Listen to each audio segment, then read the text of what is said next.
Hello. Good afternoon, everyone.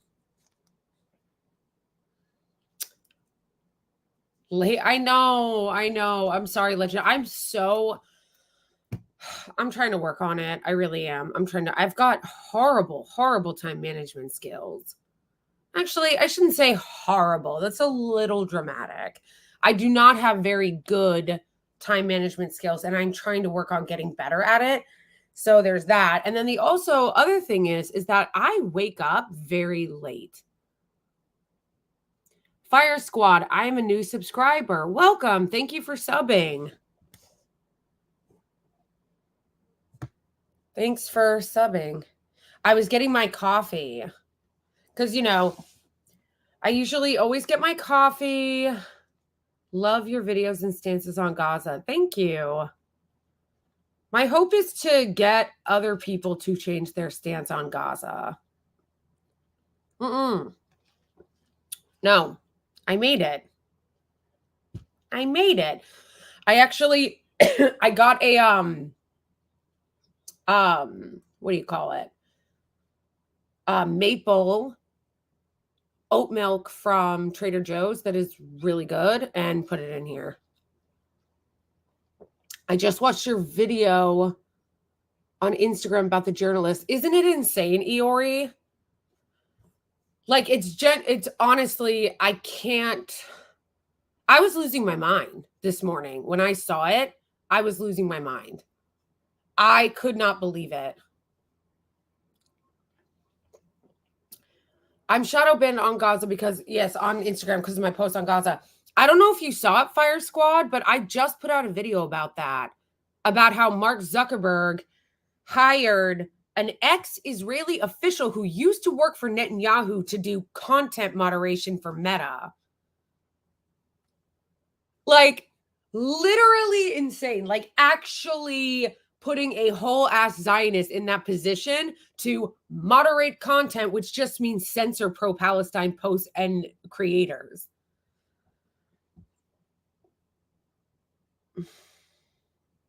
Yeah, it's crazy. If you haven't seen the video, it's on my Instagram. It's also on my YouTube. They all censor.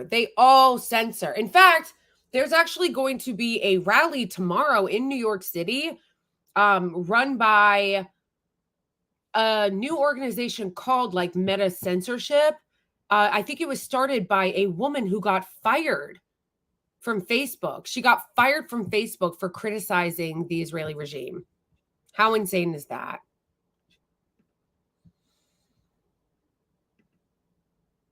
I know. And like the social media, the way they censor is already insane. But the way that they just put out that target list on a bunch of journalists from Al Jazeera is absolute insanity. Like, I was feeling like I was losing my mind this morning when I saw it.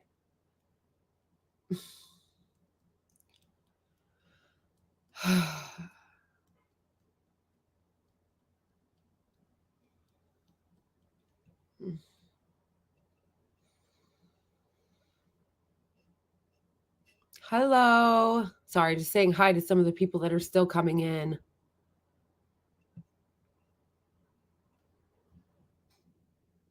I use, love from India. Oh, hey.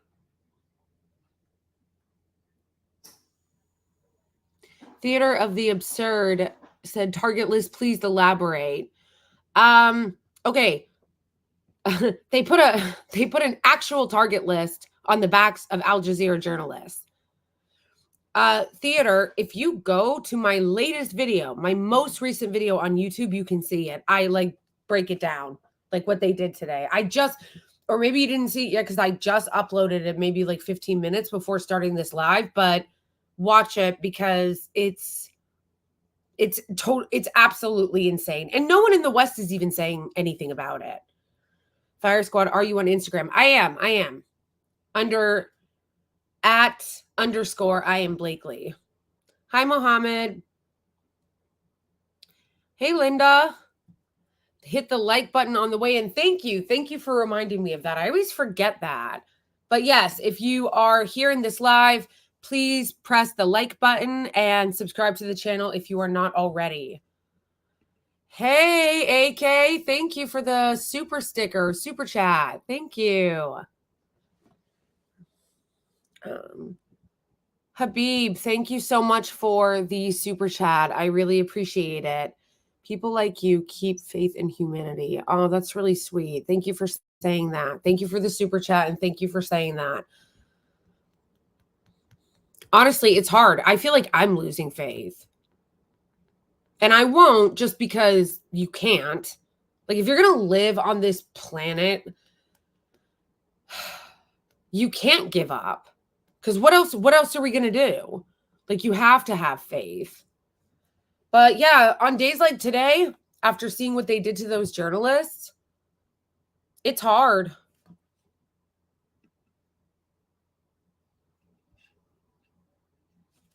Did you guys see the my love for Gaza made me find you. Hi from Algeria. Oh, hey. I love seeing where you guys are watching from. It's really cool.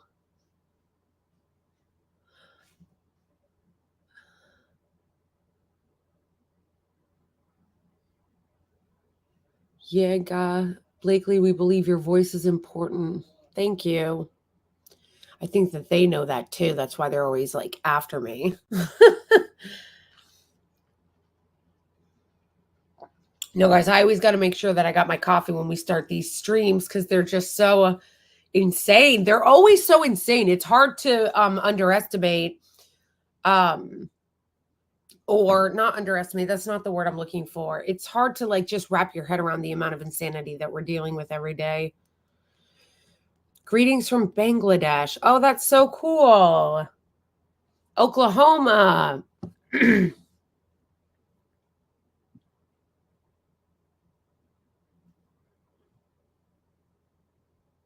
Frankie made me find you. Mo Amir, thank you so much for the super chat. Is that a shekel? What is the shekel symbol? I don't know, but thank you so much for the super chat. I appreciate it. And also, like, for anybody that sends super chats, you can also leave a message. Like, if you have a question or you want me to read something, you can put that there too. But thank you so much. I really appreciate it. Hey, Donald. How's it going?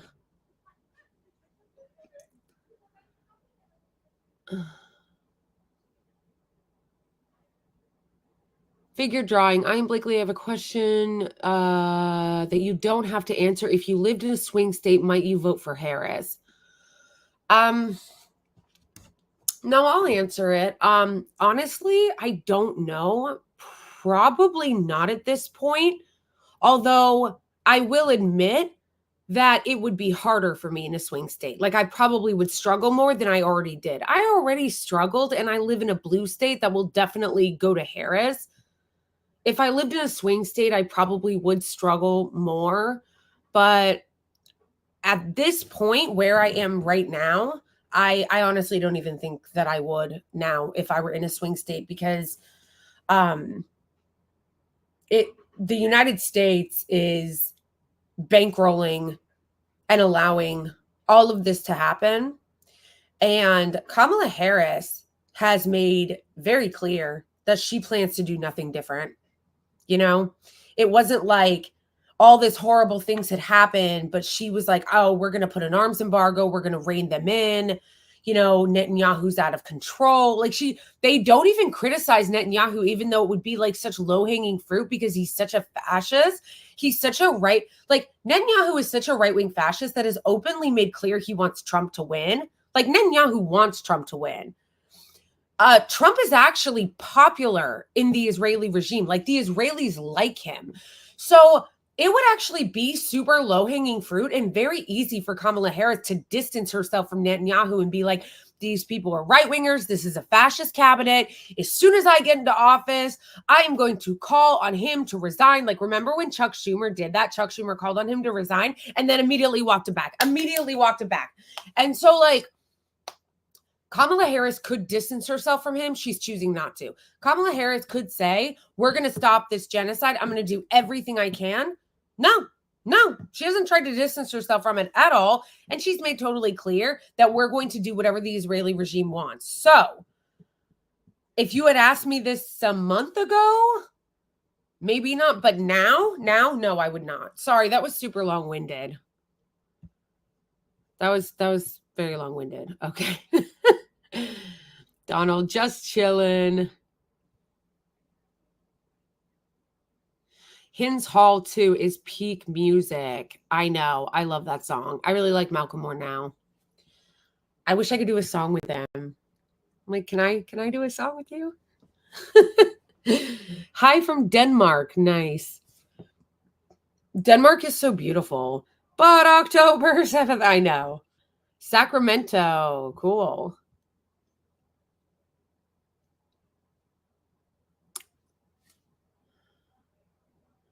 Light the beam. Some of you might know what that means.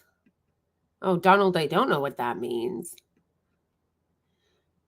In South Africa, we feel the pain of the Palestinians, but also the pain of anyone under a foreign occupation. USA is occupied by AIPAC. You're not wrong.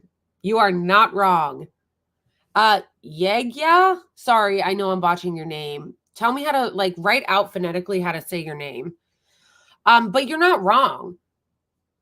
Because it is so insane that, if you look at polling in the U.S., the citizens that live here overwhelmingly want this to stop, but our government doesn't care. They don't care. How is the AIPAC legal? Because our country, our government is incredibly corrupt. Incredibly corrupt. I don't think people realize how corrupt our system is. Because we're always being democracy and, international law, and we're democracy and voting rights and this and that.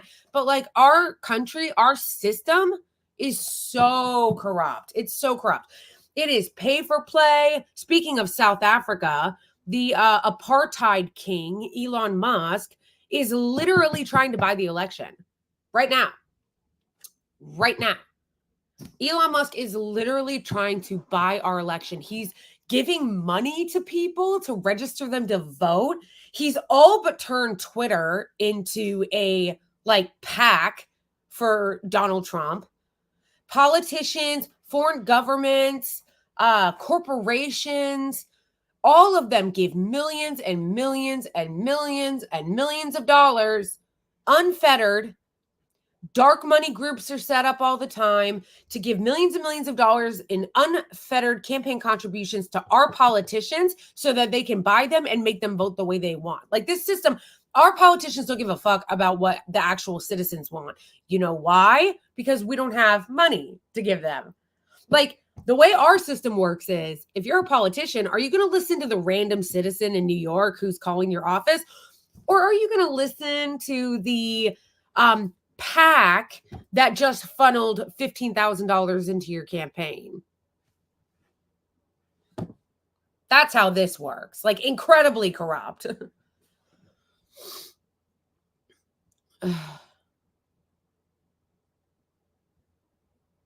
In PA, in a swing state. I was on a hike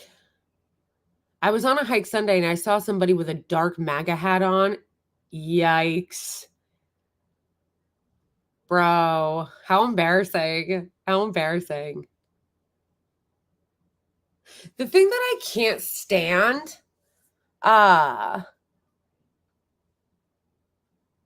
the thing I can't stand about conservatives and MAGA in this country, is how brainwashed they are and what bootlickers they are to the powerful and the rich. Not to say that Democrats don't have their own problems with that, but Republicans and conservatives and MAGA, they worship Elon Musk. They worship Trump because they think he's really rich. I even read an article in the New York Times recently about this guy who was interviewing Trump supporters. And when the interviewer actually said to them, does it bother you that Trump cheats his taxes and doesn't pay his taxes? The guy straight up admitted, this Trump supporter, Yeah, but we know that the rich don't play by the rules and that they do whatever they want. And like, it's kind of inspiring. Like, for me, I have contempt for these people, for these oligarchs, for these plutocrats. But MAGA and Republican voters, conservatives, they don't have contempt for them. They look up to them. They aspire to be them.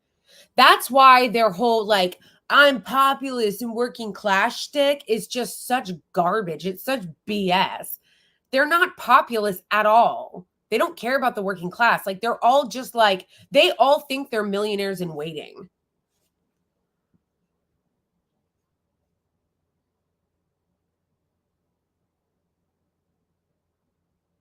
Fire Squad, I just sent a DM. Hit me up sometime. I can help get your videos out more.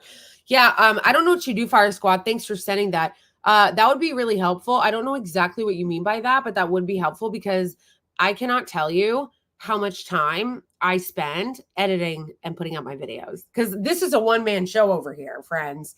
This is a one-man show. I'm doing all of this myself, all the editing myself, and I cross-post to multiple platforms, including X and YouTube and Instagram and TikTok. And so it takes a lot of time. Like, I have to spend a lot of time making the content, editing the content, putting the content out. Like, it's just a whole thing. I basically do it all day, every day. Like, I don't even like, I'll rarely even take a day off to just like not even do anything. And that's usually only when I'm visiting my sisters.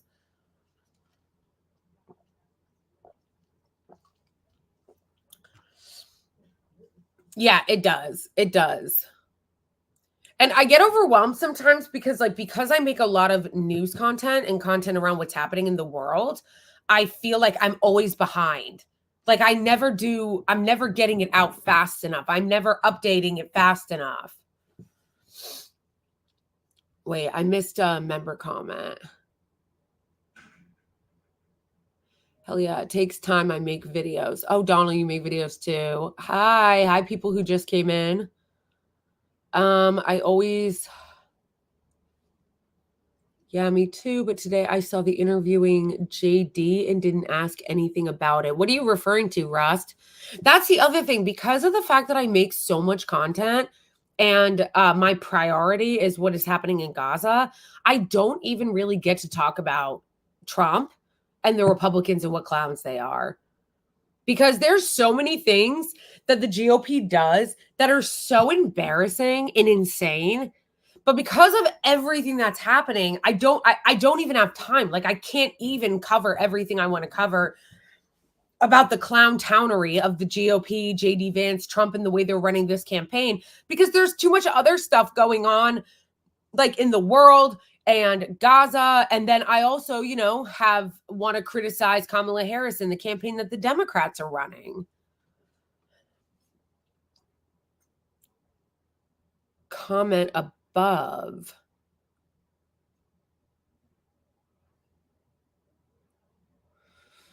Sabrina Lee, what's up, Blakely? Where you been at? I'm voting for Kamala. Gonna hold you. I'm staying on code. I feel terrible, but I can't vote against her. I won't. I'm in California, so taking it anyway. Yeah, hey Sabrina. I hope that you're doing well too. I understand that. Where have I been at? Sabrina, I post like all day, every day. I've been doing lives. I try to do 2 lives a week. I'll probably do another one on Saturday. It's not always easy. Because again, just like what I was telling you guys about editing the content, when I do a live, then I have to like take the live and like edit that. Especially since I say a lot. So like sometimes I want to try to edit that out after I redo it. But yeah, Sabrina, I totally feel you on your choice to vote for Kamala, but I am not. I'm not going to, but I understand. I understand why people are. I understand why people are scared. Hell yeah, it takes time to make videos. Marvin Vargas wrote one woman show. Wrong. I'm non-binary, so it's not woman. Fire Squad.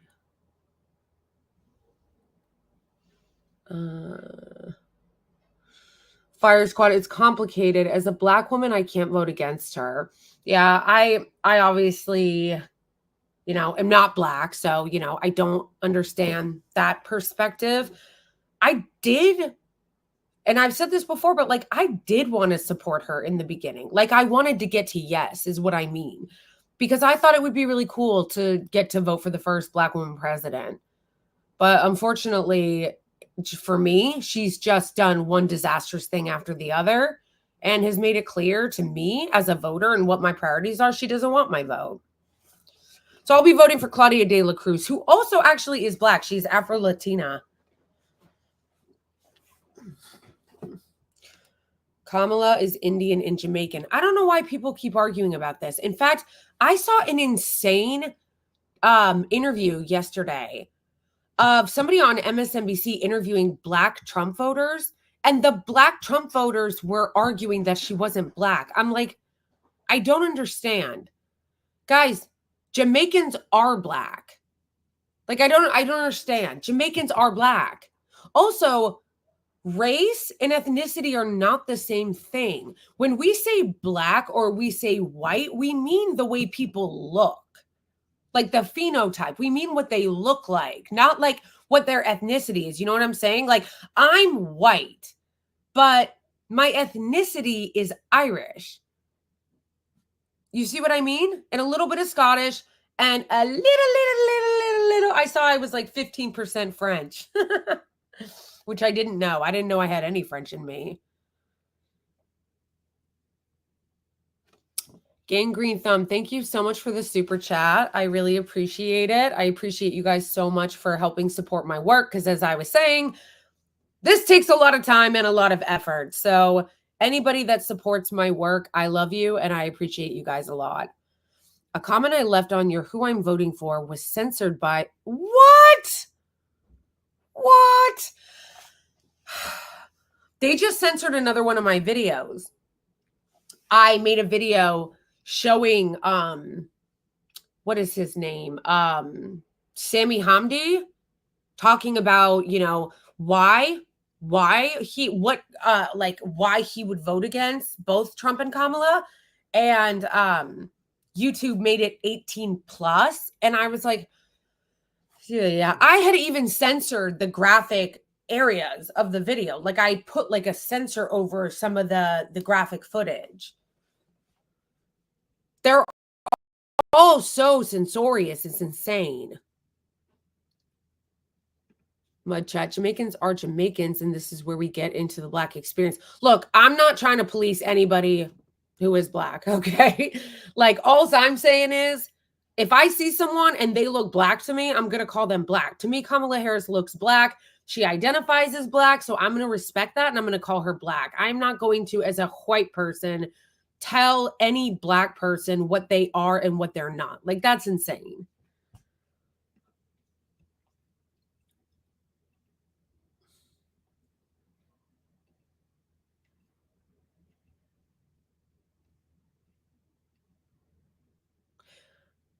Popular and not PMC clown. Populous and not PMC clowns. Not true.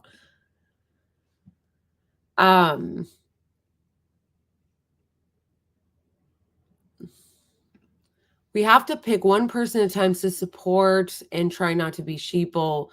And we have to set an example and work together. Yes, I agree with that. But somebody needs to tell the liberals that, and somebody needs to tell MAGA that.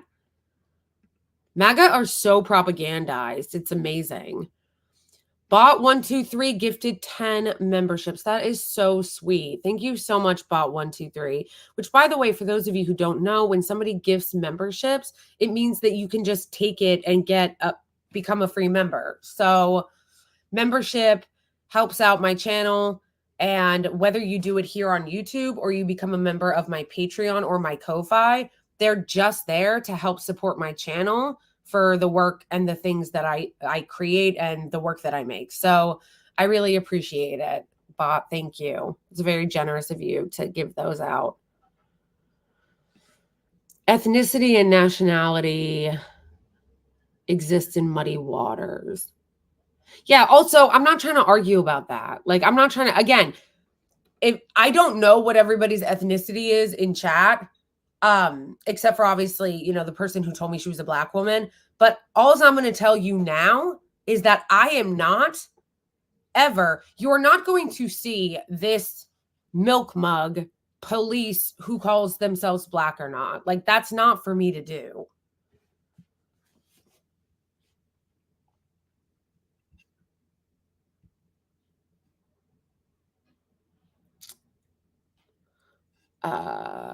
Sabrina, who is, yeah, Sabrina, who seems to be by their profile picture Black, says she's Black enough for me. Honestly, I don't care for her, but my voting record will show that I voted for her. Yeah. Donald.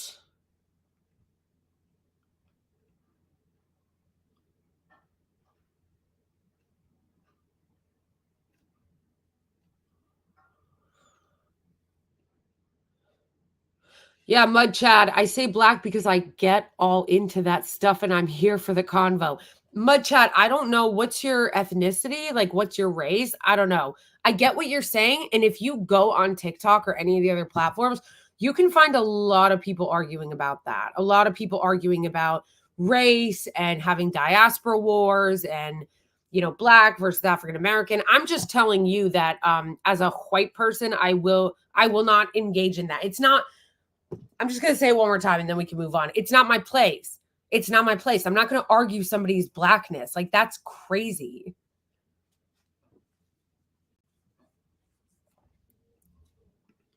Habib, both are criminals. Don't vote for them. Don't be a partner in crime. Thank you for the super chat, Habib.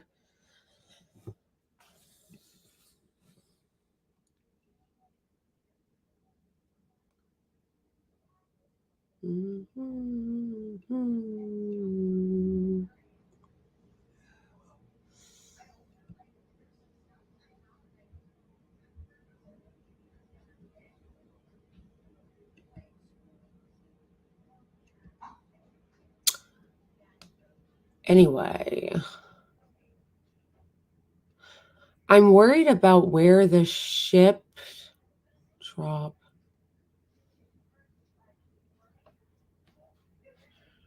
Wait. Serena said, I'm worried about where the ship dropped her lineage off at. I don't know what contingent they. I don't know how I'm getting roped into this conversation, guys. I keep telling you, I'm not having this conversation. Mud chat. Mud chat. Stop. I'm telling you to stop.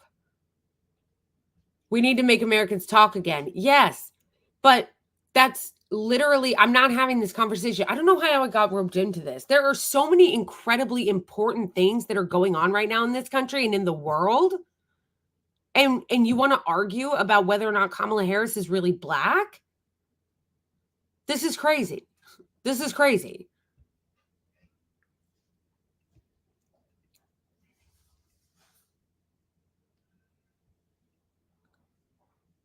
Yeah, that's absolutely crazy. There are a lot of really important things right now that we can be talking about, including I want to go over the article that CNN did trying to make the IOFs who were committing suicide look like victims. But yeah. You are the one.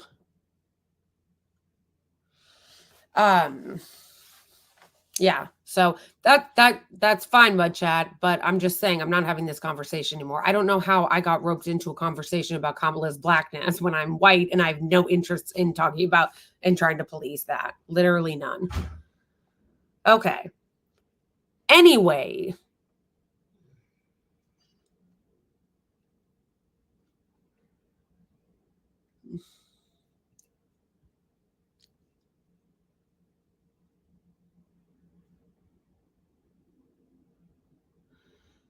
It's such a pity you're concerned with CNN. Bro, the reason why I'm concerned with it is because they're the ones in charge. They're the ones who have the power.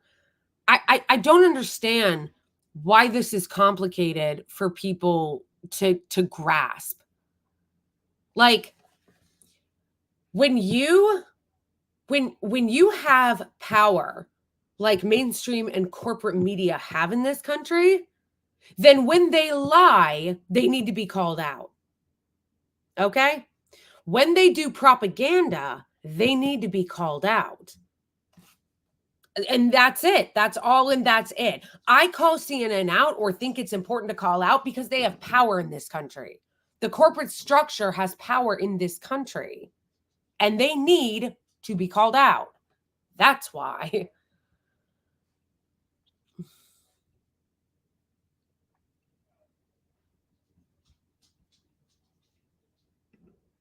Exactly, May. Exactly. Exactly. Whether or not people like CNN or not, or corporate media, which most of us don't, right? Most of us don't like corporate media. But the fact of the matter is, they do control the narrative. They do control the narrative. So that's why it's important to counteract it. People don't understand how important counteracting propaganda is. How do you think the Israeli regime was able to get away with everything that they've gotten away with up to this point? A lot of it had to do with propaganda and manufacturing consent. Like, I hate when people say, and I know, May, you're not saying this, but I hate when people say, like, oh, well, the media doesn't matter. Like, you don't need to pay attention to that. The media doesn't matter. No, the media absolutely matters. The only reason why the Israeli regime has been able to cultivate this image of themselves is because of years and years and years of manufactured consent and propaganda laundered through Western media. Hello. Like, it's insane when people think that that is not a huge deal. That is so much of the battle. And if it wasn't, then they wouldn't spend so much money on it. The Israeli regime spends tens of hundreds of millions of dollars on media and propaganda. They have a whole branch of it in their government because they understand its importance. You are ceding the ground to the liars when you say that it doesn't matter. Mud Chat, I am putting you in a timeout. I am putting you in a timeout. Like a timeout from the chat because you won't stop talking about Kamala Harris. We're not talking about Kamala Harris. And you won't stop talking about it. And I already told you not to, so I'm putting you in a timeout.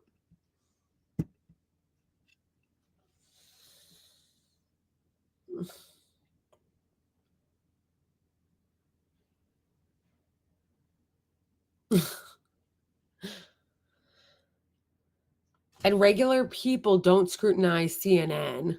Yeah, exactly. Wolf Blitzer. Yeah, he used to work for either the ADL or APAC.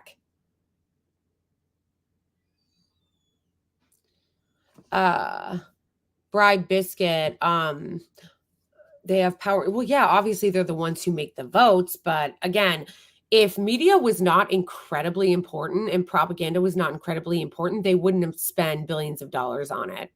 They spend billions of dollars on propaganda and media every single year.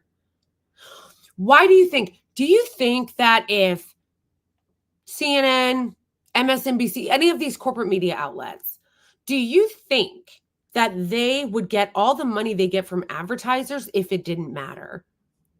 All the people that advertise with them, that spend billions of dollars advertising with them, Boeing and all the pharmaceutical companies in the military industrial complex spend billions of dollars advertising with them. Why do you think they do that? You think they're not getting a return on that investment?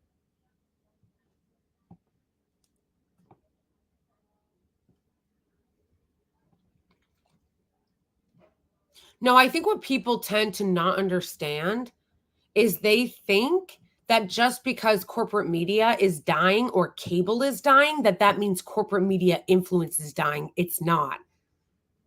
They get all the recommendations online. When corporate media like CNN, like MSNBC, post their videos on YouTube, they get suggested first in the algorithm. When they post their videos on TikTok, they get suggested first on the For You page. So just because corporate media on cable has less views doesn't mean that they're still not spreading propaganda constantly.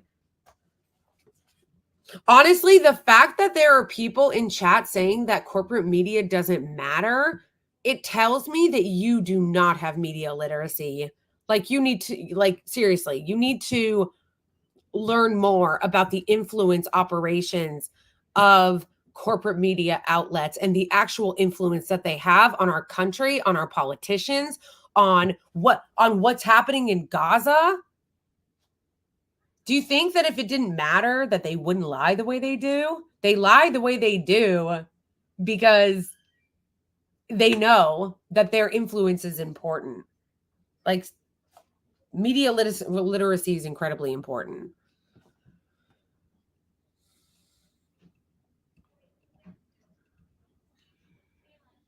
No, this is where I think the misunderstanding comes from. Theater, you're saying like, oh, it's just boomers that watch corporate media. It's not just them. What you mean is boomers are the ones that watch it on TV, on cable TV. Go on TikTok or YouTube and look at the view counts and the reach that they get when they clip their own things and put it on Twitter and on YouTube and on Instagram.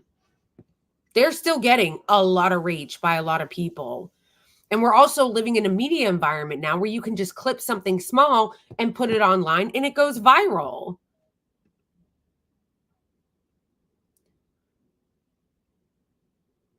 Yeah, the Rogue Raging said corporate media is all over YouTube. Exactly. Like, I think that people think that because corporate media on cable doesn't get as many views, that means that they're losing influence. They are not. They are not. They get preferential treatment on every single digital platform.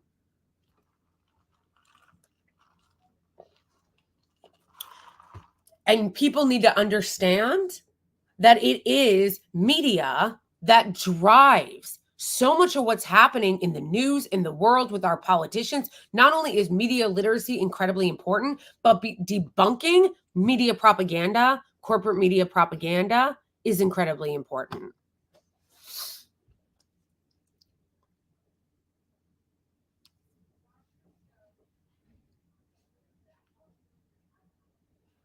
I'm glad with social media.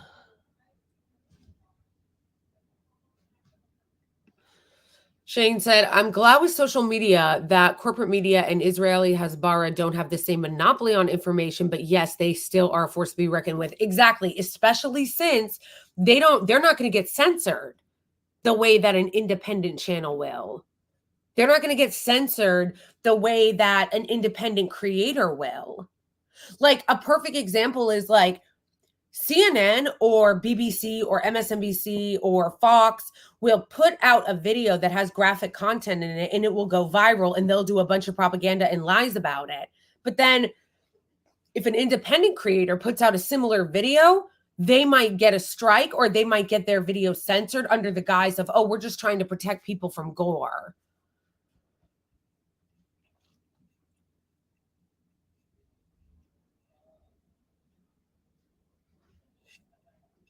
Oh yeah, Tapper Jake and what's her name? Dana Bash, insane liars. They may as well be on the Israeli payroll. They have done so much to manufacture consent. It's actually despicable.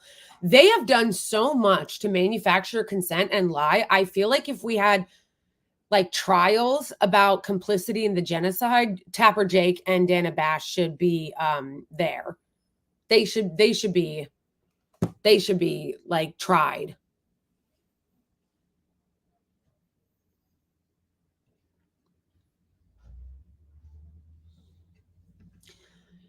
Most people, when they disengage with corporate media, just stop. Yeah, I know. Seriously. It's very scary. It's very scary. That's the other thing, too, is that if you actually look at the data, and these people have data, most people don't even read the articles. They just look at the headlines. So when you see propaganda headlines all over your phone, because again, it's not just on cable anymore, you guys. People have Apple News on their phone and they'll get headline notifications. So when they see those headline notifications that are lies and propaganda from corporate media and all they do is read the headline, you think that doesn't affect people? Of course it does. We wouldn't have MAGA in this country if it weren't for Fox. Like, Right-wing media has absolutely radicalized the right wing in a way that would not have happened if it weren't for media. Like, that's what you need to understand about how incredibly important media is, that Fox successfully propagandized an entire generation of people and continues to propagandize people every single day.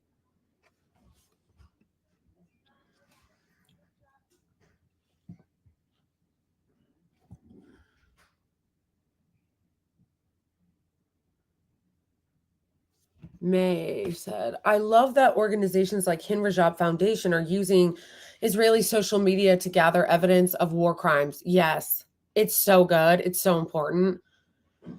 Dropside News just released an investigation doing the same thing. Wow. Wow. That's good. Dana Fash. uh,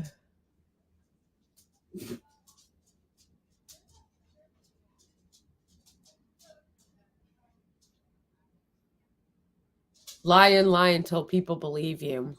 Yeah. Yeah.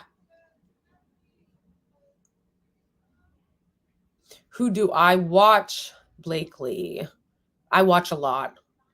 I watch a lot. I watch a lot of independent streamers. I follow places like Dropside News, Breakthrough News, Electric Antifada. Who else? That's like more independent. I read and watch a lot of Al Jazeera. I do read mainstream media and watch mainstream media, but it's usually so that I can point out their lies, so that I can find like what they're lying about. So like Washington Post, Reuters, BBC, CNN, MSNBC, the New York Times, Wall Street Journal, the New York Post. And then I follow a lot of like independent, just like single streamers that I also like to get their perspectives as well. Who else do I follow?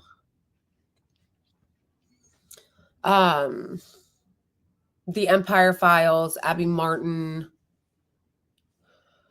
There's a lot. I'm probably not thinking of all of them.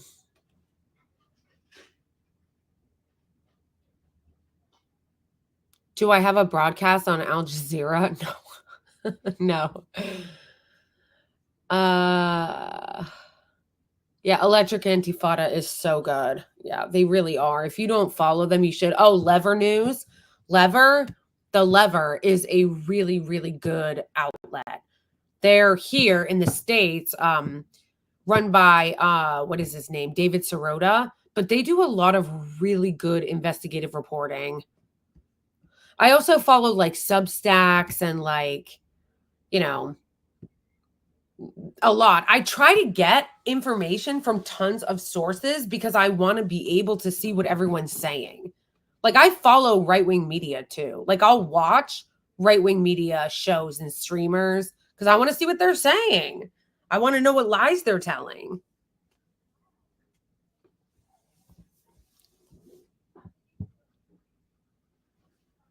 Zateo. Yeah, I recently started watching Zateo. Katie Halper. Yeah, I do. I follow Katie Halper. Yeah, see, you guys are reminding me of people that I follow and I forgot. Like I didn't even mention. Like, yeah, I definitely watch and follow Katie Halper. Colonial Outcast is also really good. I don't think I've seen them before. Bunker Cat is some funny anti-Zionist content. Wait, let me write that down. I'll look it up later because I've never. I'm not familiar with them either. Bunker Cat and Colonial Outpost. Okay. And you know, I watch like shows on YouTube and stuff like to see what different people are saying. I watch Ben Shapiro's show because I want to see what lies he's telling. Amy Goodman, yeah, Democracy Now. Yeah, see, you guys are reminding me of things that like I follow and watch and I didn't even remember. Yeah, exactly, Sabrina. I watch Fox sometimes too. I used to watch Tucker Carlson's show every night because he was the main person driving what was happening in the right wing. Alex Jones is a fed, okay? I'm convinced of that now.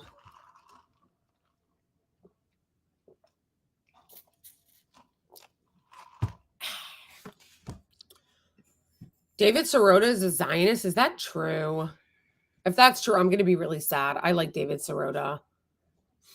I've already lost Ethan Klein. I really liked Ethan Klein. I used to watch Ethan Klein. I thought he was so funny. But he's like totally gone off the rails and is like a insane Zionist. So like, I can't watch him anymore.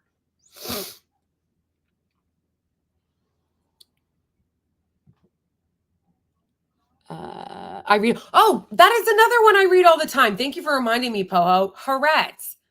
I read Haaretz all the time. In fact, US and Western media are such lies and propagandists now that we're talking about it, or since we've been talking about it, that a lot of the stories that I get about the Israeli regime, I get from either Al Jazeera or Haaretz because Western media won't cover it.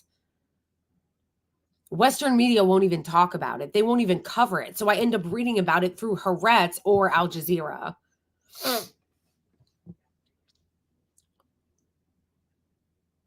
Greg Stoker. Yes, I watch him too. See, you guys are just reminding me of everybody. Yes, I really like Greg Stoker. He's great. Ethan is a crybaby, literally. Like the fact that him and Destiny have been on this like jihad to try to get Hassan Piker canceled. I say jihad jokingly. I don't know. Maybe I shouldn't say that. I'm not Arab or Muslim, so maybe I shouldn't say that. I don't know. Tell the Muslim and Arab people in chat, you can tell me if it's okay if I use that as a joke, and if it's not, then I won't. I'll say crusade. Oh yeah, I like Hassan Piker too. But yeah, they have been on an actual crusade. Okay, I guess I shouldn't say it. Because Seth wrote, it's not a jihad. Allah does not condone that. Right. I was using it sarcastically because they're crazy. So, but I won't. I'll just say crusade. I thought that jihad meant struggle. Tadhag Hickey. Yes. I love him. We're supposed to do a sketch together, but we still haven't done it. I'm supposed to do a sketch with Tadhag. I've been supposed to do a sketch with Bassem Youssef. I haven't been able to do one with either yet. Like internal spiritual struggle. Yes, but I was using it as like to make fun of them. Like because it's so deranged. Ethan has Frogan derangement syndromes. Yeah, you're right. He does. You know why? Because I didn't even know who Frogan was until Ethan started going off on her. Like, just insane. And the fact that him and Destiny have been on this crusade to try to get, I'll say crusade since it got its roots in Christianity, and I'm a Christian. Since they've been going on this crusade against Hassan, it's just insane. It's so insane. It's actually, and also not just insane, but like, it's so racist because they basically are trying to say that because he acknowledges the humanity of the Palestinians and has talked to a kid from Yemen and has discussed the resistance and will say that, called out the mass SA hoaxes that the Israeli regime and the US keeps perpetuating about October 7th. They say that he's a terrorist. And it's like, oh, wow, you're calling him a terrorist because he's brown and he's talking about these different facts and he's Muslim or at least has a Muslim background. So it's actually just racist what they're doing to him. What they're doing to Hassan. Timothy.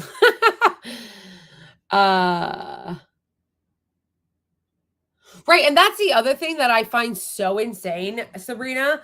In the digital space, people have different opinions and values. That's okay because the respect is universal. Exactly. He doesn't want to respect pro-Palestinian voices. And neither does Destiny. And it's ridiculous because if you're a content creator, you should not want for speech reasons to cancel anyone, right? Like Ethan Klein is a content creator who got famous from YouTube. He should not be trying to cancel another content creator. Same with Destiny. Destiny has been has become very well known because of YouTube and Twitch. And he wants to now cancel another content creator. It's like, first of all, from a principled perspective, okay, you should not want to cancel another content creator on principle. But also Destiny, I don't know what the fuck Destiny's doing, because Destiny has said like 50 cancelable things in the last like month. Why would you do that? Even like in Destiny's case, from a self-preservation perspective, why he's going on this crusade against Hassan is crazy, because it's like, he was just like there was just a cancel campaign against him because he made fun of the Trump supporter dying at Trump's rally. Make it make sense. Even when that, what is his name? The guy who said that Palestinians had a messed up culture. And you'll notice, you guys, the cancellations always only go in one direction. They always target pro-Palestinian voices. That's it. They only target pro-Palestinian voices, not the other way around. Oh, what was that? Asmongold. When Asmongold made that incredibly racist comment about Palestinians, I would still say don't cancel him. Like, don't kick him off the platform. I think they suspended him. I don't think they did kick him off. But even if they did, I would say don't do that. Because I think that you either hold the values of speech and free discourse or you don't. You need to have a standard across the board, or no standard at all. Or it's no standard at all.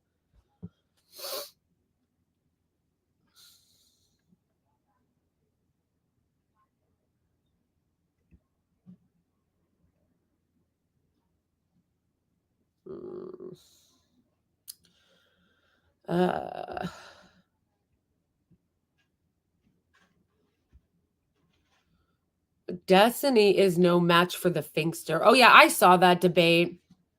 And yeah, he didn't do a good job, which is interesting because Destiny is a very good debater. He's a very good debater. Like when he debated, you know, all those guys on that panel about January 6th, he crushed it. He's very fast. Like he usually is like very, you know, researched, and he's generally a really good debater. But when it comes to Israel, it's like, it's just talking points, you know? It's never good. It always is just the same talking points that all the Hezbollah use. But I wouldn't, to be fair to Destiny, I wouldn't have expected him to be good against Norm Finkelstein, because this is Norm Finkelstein's life's work. So it's kind of an unfair, you know, like they're not equal in that. So I wouldn't expect Destiny to have been able to beat him in that. He's a good debater against clueless morons. I mean, he's good. He is. No, guys, let's separate two different things. Somebody can either have a correct take, but being a good debater is just a skill. It doesn't mean that you're right about what you're saying. I think in the case when he debates Trump supporters, I think he is right. I think he is right when he debates about January 6th. But when it comes to like being a good debater, again, that says nothing about one's morals, ethics, or whether they're right about something. Debating is just a skill.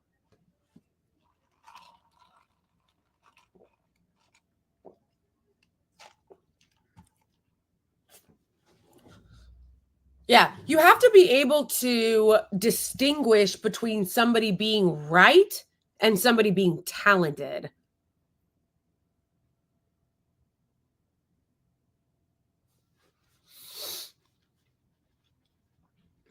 One day, people saw a man with a donkey head and asked him how he got that. And he answered, because he watches Fox News. Is that a joke?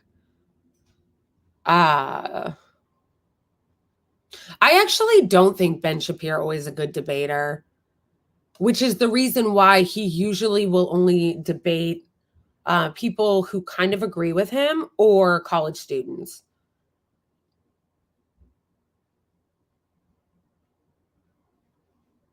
Because you know how if you ever noticed, Ben Shapiro, especially when it's come to Gaza, he will not debate people who oppose him that are his equals.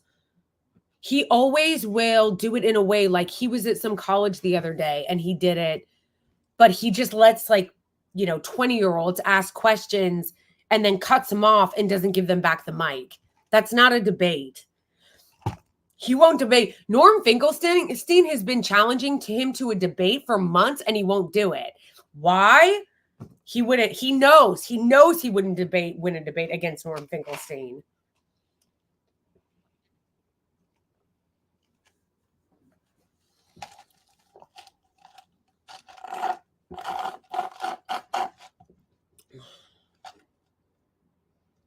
You forgot Mondawais. Yes, you're right.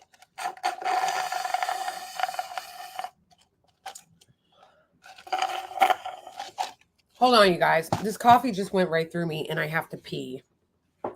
Be good. I'll be right back. I'm going to pee. So just be good in chat.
Okay. Let's see what I missed here.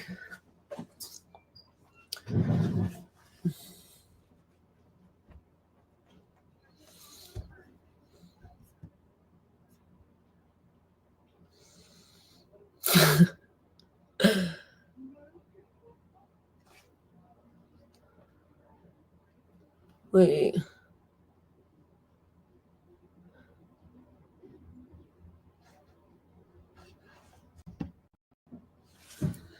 You need more coffee. I've had so much coffee today, you don't even know.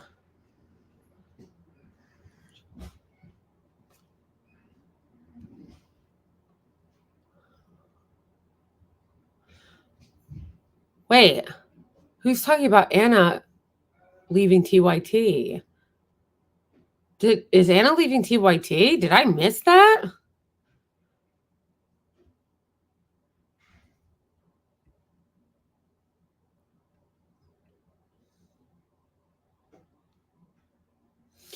I wish I could destroy Trump supporters more, but they usually cry and leave.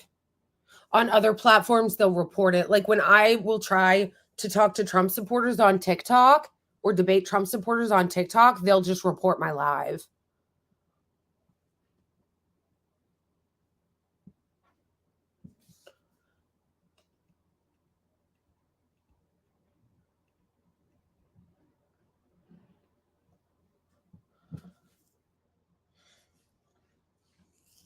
Yeah, Ben Shapiro is not going to debate anyone that could actually debate him on Palestine. Again, that's why, like I said, he'll only debate people who agree with him. Like when he debated Destiny, but they agreed on everything. Or he goes into a space where there's a bunch of college students that he can talk down to from his podium and he's in control of the mic. And then he epically owns them when it's like, okay, why don't you debate Norm Finkelstein? Why don't you debate someone who actually knows what they're doing? He won't because he'll lose and he knows it.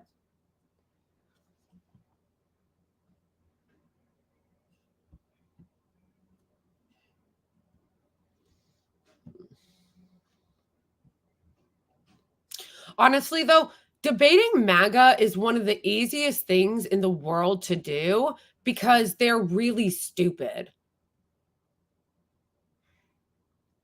The frustrating thing about debating MAGA is that they don't have any attachment to the truth.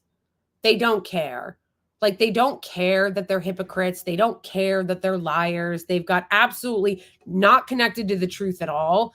So it's like it's easy debating them because they're really dumb. But then also it's frustrating because they don't have any attachment to the facts. They don't care about the facts. And they don't care about being hypocrites.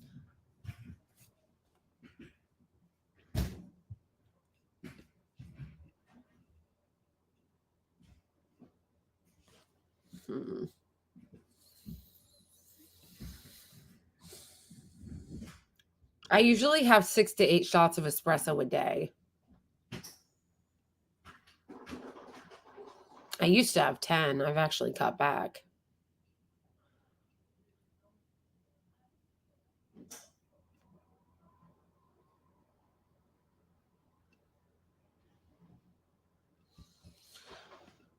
Mr. Mad Brown Cow, thank you for the $20 super chat. That's so generous. I really appreciate it. I think I love you. I really appreciate that. Thank you.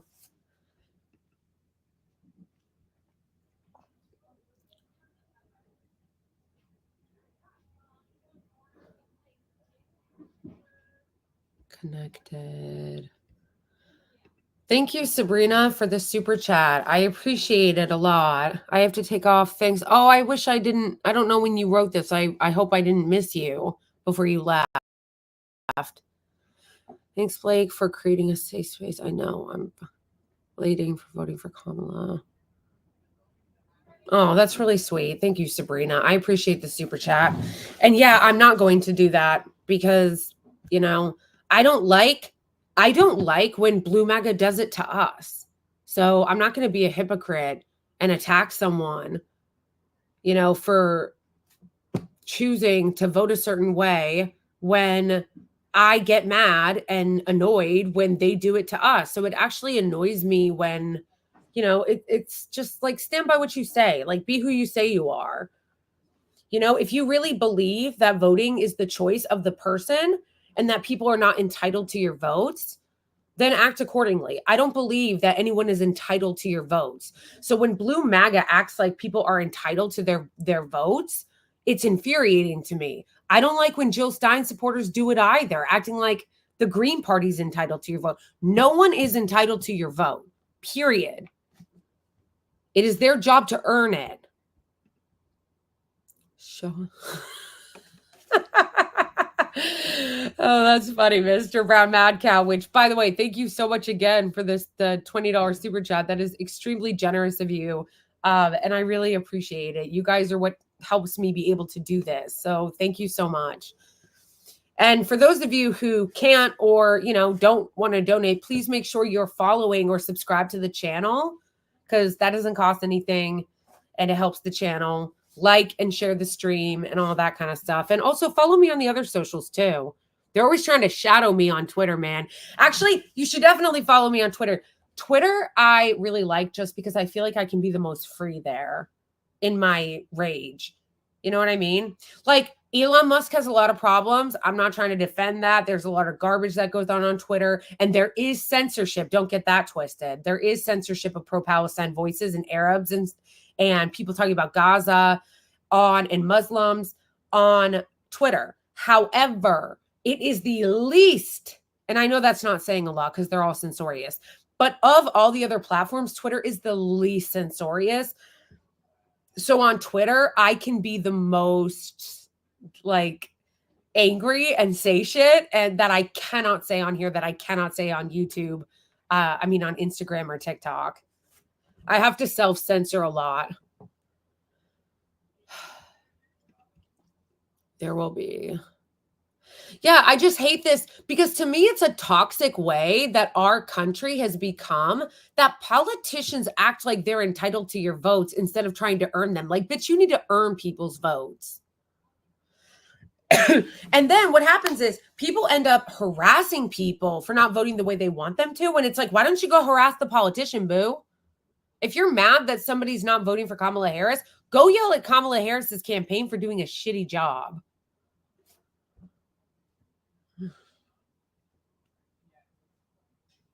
I think a podcast with you and Space Bunny would be nice. I don't know who Space Bunny is. But you know what? I'm not getting invited enough onto other podcasts, okay? You know who I want me to invite, who I want to invite me onto their podcast? I just lost my train of thought. I forgot who I was going to say. I wanted... I guess I didn't want it that bad.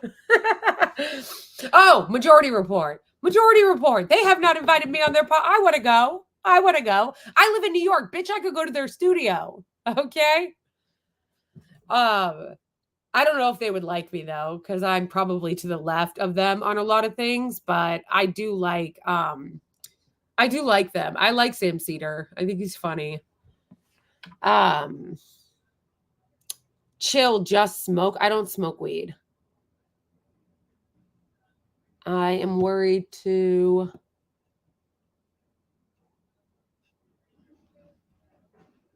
Oh, thank you, Mr. Mad Brown Cow, which is kind of a funny handle.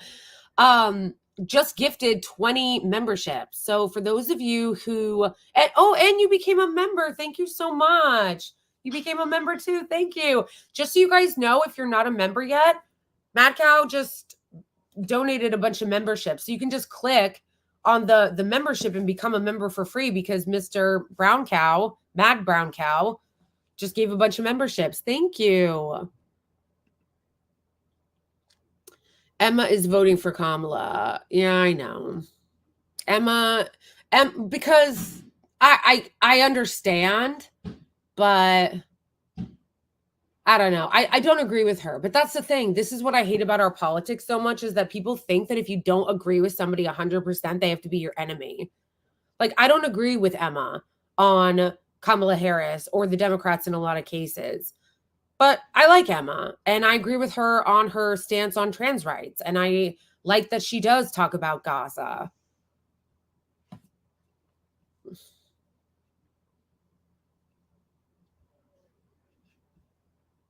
Yeah, Francesca is great. You know who I am supposed to be going on their show at some point is Rania. I'm supposed to go on Rania Collick's show at some point. I don't know when, but at some point. She's wonderful. I met Rania in person at the event that they did. Very eerie because the event that they did, it was Abby and Katie, Katie Halper and Abby Martin. It happened and they talked about Hassan Nasrallah in the show. And then he was assassinated a few days after that show. It was very eerie. But yeah, Rania is incredibly smart. She's fun. She has a lot of really great qualities. She's Lebanese. So, my heart goes out to her right now. I know that she's been going through a lot because of the assault on Lebanon. Like she's not just Lebanese, like American, like she actually has like a house in Lebanon. Like her family's in Lebanon. So this is affecting her directly.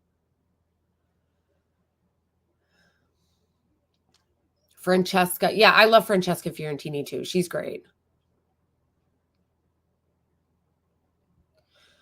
Have I ever tried ecstasy? No, I have not. I am in recovery, so that won't be happening anytime soon.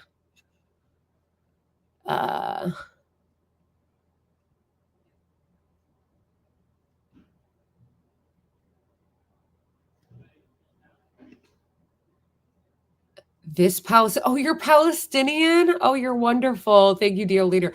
I'm actually starting to feel bad, Mad Cow, that you've donated so many super chats. Like, don't get me wrong, I appreciate it so much. It's incredibly kind and thoughtful and generous of you, but I'm starting to kind of feel bad. Like, you've donated like 4.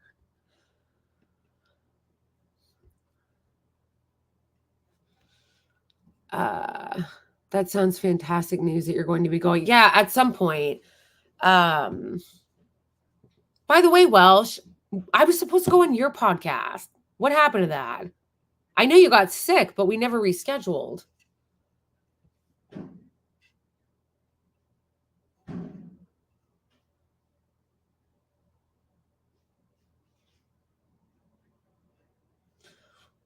You can only donate super chats through YouTube. If you want to donate to me to support my work, you can do it through Venmo, which is right here.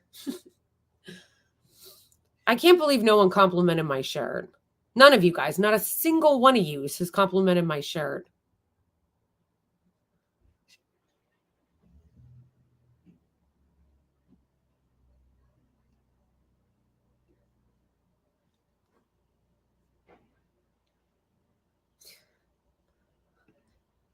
It's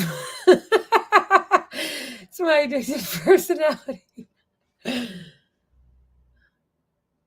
Oh, I'm sorry, Welsh. Maybe I didn't see it. You know what is so annoying is that I don't see a lot of emails because I get so much spam. So much spam. Like, I get so much crap. It's like, oh my gosh, sometimes I don't even see emails because they get lost in all the spam. Better you than booze.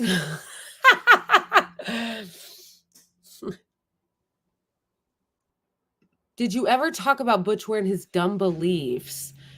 No, I don't think so. I thought that was kind of a stupid fight that people had. Like, if you're not going to support Jill Stein's campaign, it should not be over the Uyghurs. Like, I'm sorry, or the Uyghurs. I don't know how you're supposed to say it. It looks like Uyghurs because it sounds like Cenk Uygur, but I hear people in the news say Uyghurs, so I don't know which one it is. But, oh, my shirt is this. Can you see? Butchware was like arguing with Green Party people on Twitter or something because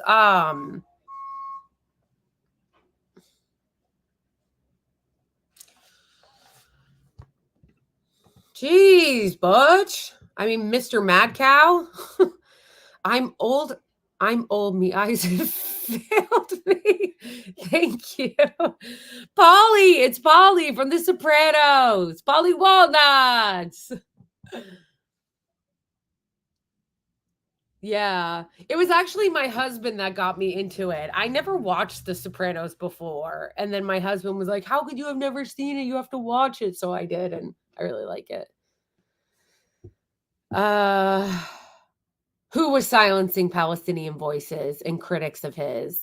A burrow or our burrow snake? Who?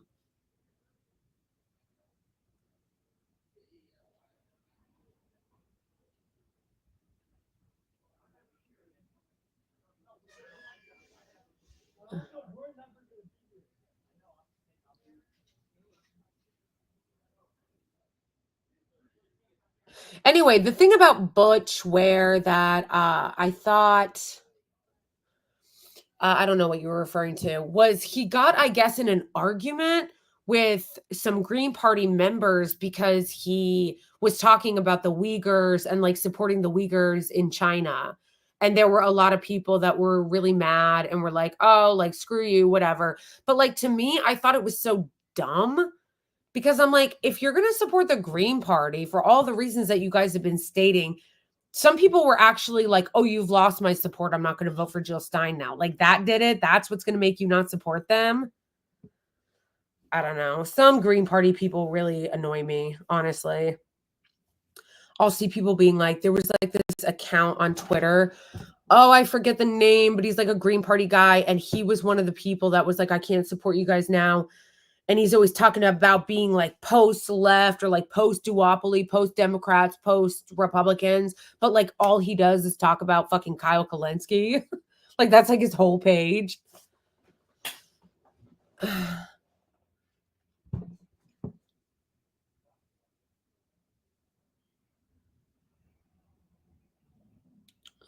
Did you hear about the news that the CIA is helping the Israeli regime build concentration camps in Gaza after they plan to rebuild it? I heard and see that they are actively trying to annex it.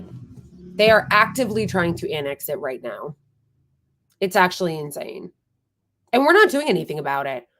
That's another reason why I don't want to vote for Kamala Harris. What are you doing about it? They haven't even called it out, guys. They haven't even called it out. The Israeli regime is trying to annex Gaza right now, northern Gaza. What has Biden said about it? Nothing. What has Kamala Harris said about it? Nothing. It's disgusting. If you ever leave your...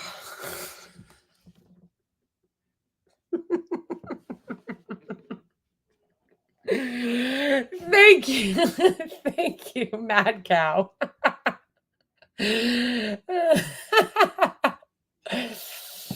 Oh, it's funny. Yes, I am married. People are like, you're married? I've actually been married twice. Today is my ex-husband's birthday. It was really weird. I always remember people's birthdays. Yeah, I'm on my second marriage, bruh. Who knows, Mr. Madcap Brown Cow? Maybe you'll be my third marriage. We'll see.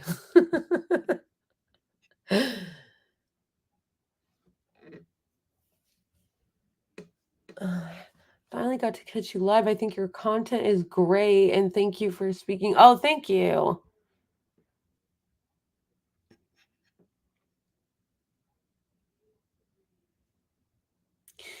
Israel actually put out a hit list for Palestinian reporters. Yes, Spiffity Keen. I made a video about that today. It's actually the most recent video on my YouTube talking about that. It's outrageous. And of course, no one's condemning it. No one's talking about it. The press isn't talking about it. Biden and Kamala haven't said anything about it. Let's stick to politics. Are you a Scorpio?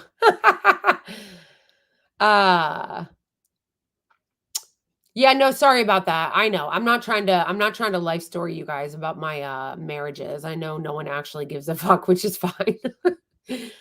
And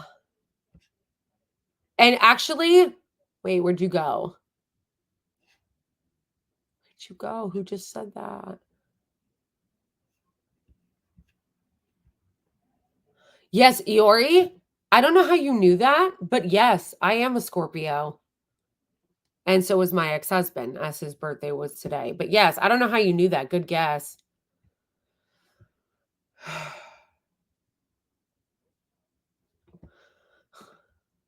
Jeez, thank you so much, Mad Brown Cow.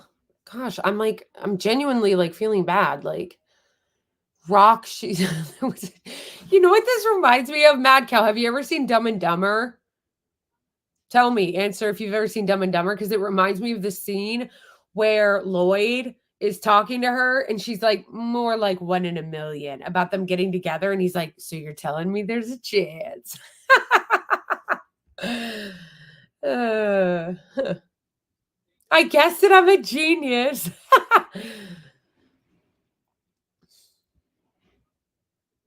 Yeah, seriously, at this point, Mr. Brown Mad Cow has paid my internet bill for the month, which I very much appreciate because I am poor. I am poor. So I appreciate that a lot. My internet bill for the month has definitely been paid. But I want to know if Mad Cow has seen that scene. Because when he said there's a chance, it reminded me of that line from Dumb and Dumber. So you're telling me there's a chance. Yes, okay, you have. That's what is that what you were doing? Because that's what it reminded me of.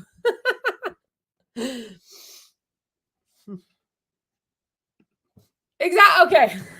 Okay, good. All right. So Mad Cow, we were on the same wavelength there.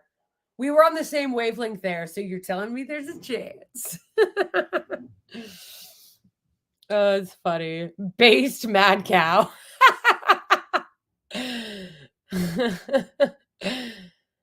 What is the subject of the stream? Ahmed Kangaroo, good point. Honestly, I'm just talking. We're just talking shit and I'm just hanging out with Chad. It was actually supposed to be the CNN article.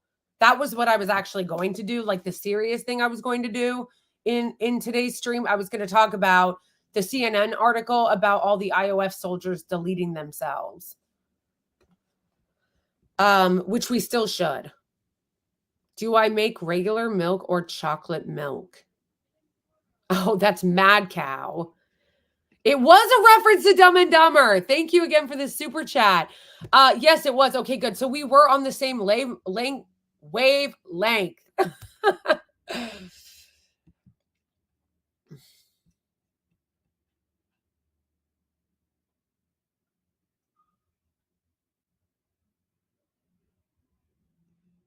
I don't want to talk about CNN.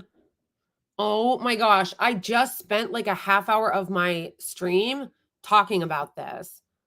This isn't about CNN. CNN just happens to be the propaganda outlet that did that story. But this is not about CNN. This is about propaganda about the Israeli regime. That's what it's about.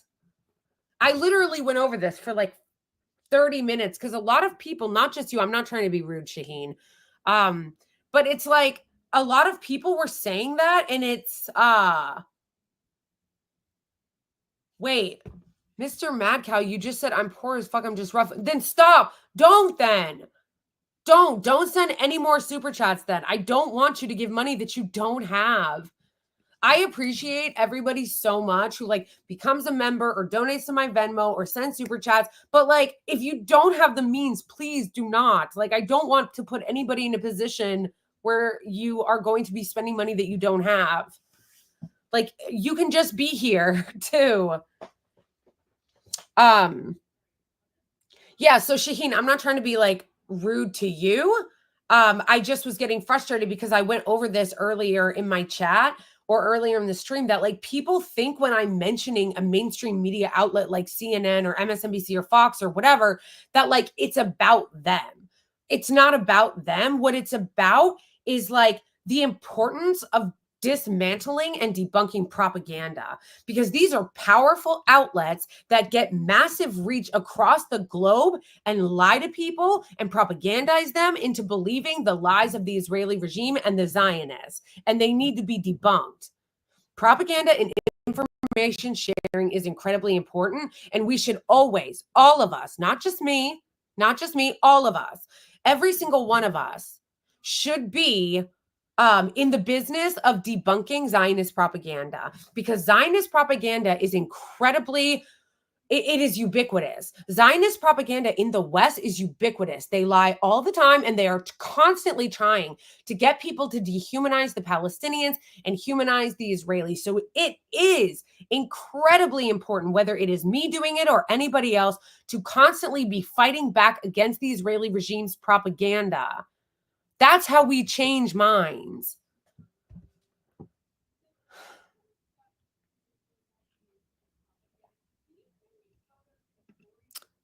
Cray for the chill nonsense. Thank you, Cray, for the super chat. Donald, here goes a normal super chat. Mr. Brown is the goat, though. True. Thank you. Gangrene thumb. Oh my gosh. Thank you so much. I really appreciate that. I have never like gotten this much generosity in any of my lives before. Thank you, Gangrene thumb. I might actually be able to like pay my electric bill too with this. Fucking hate my electricity company. They're such a scam. Zionists are also big in entertainment and media. Yeah, exactly. That's why it's important to debunk their lies, folks. Very important. Honestly, let me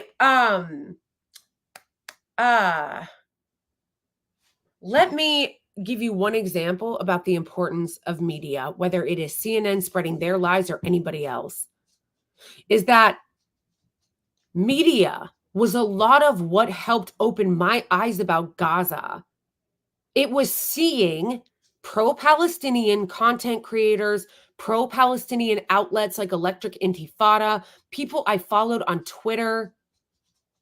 It was people in media who started opening my eyes. Just sometimes random people that weren't even like journalists.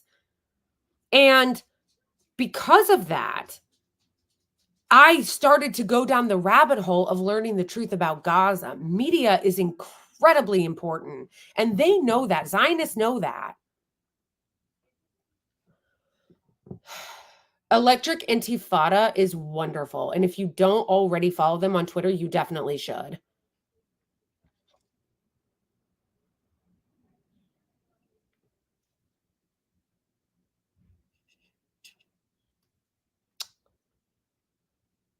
I love your passion. Do all things with love. I love your passion when forwarding your videos. I have to be. Oh, I hear it. I hear it. Okay. Honestly, I forget that people think that. Cuz just like cussing has been so much a part of my life since I was a kid. Like it's just the way that I talk that I actually forget that some people don't like cussing.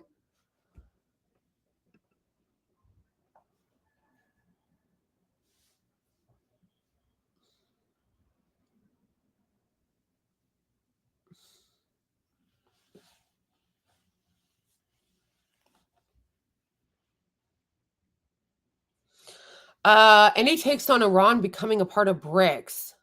Based? I think that's probably a good thing. There needs to be more pushback against US hegemony.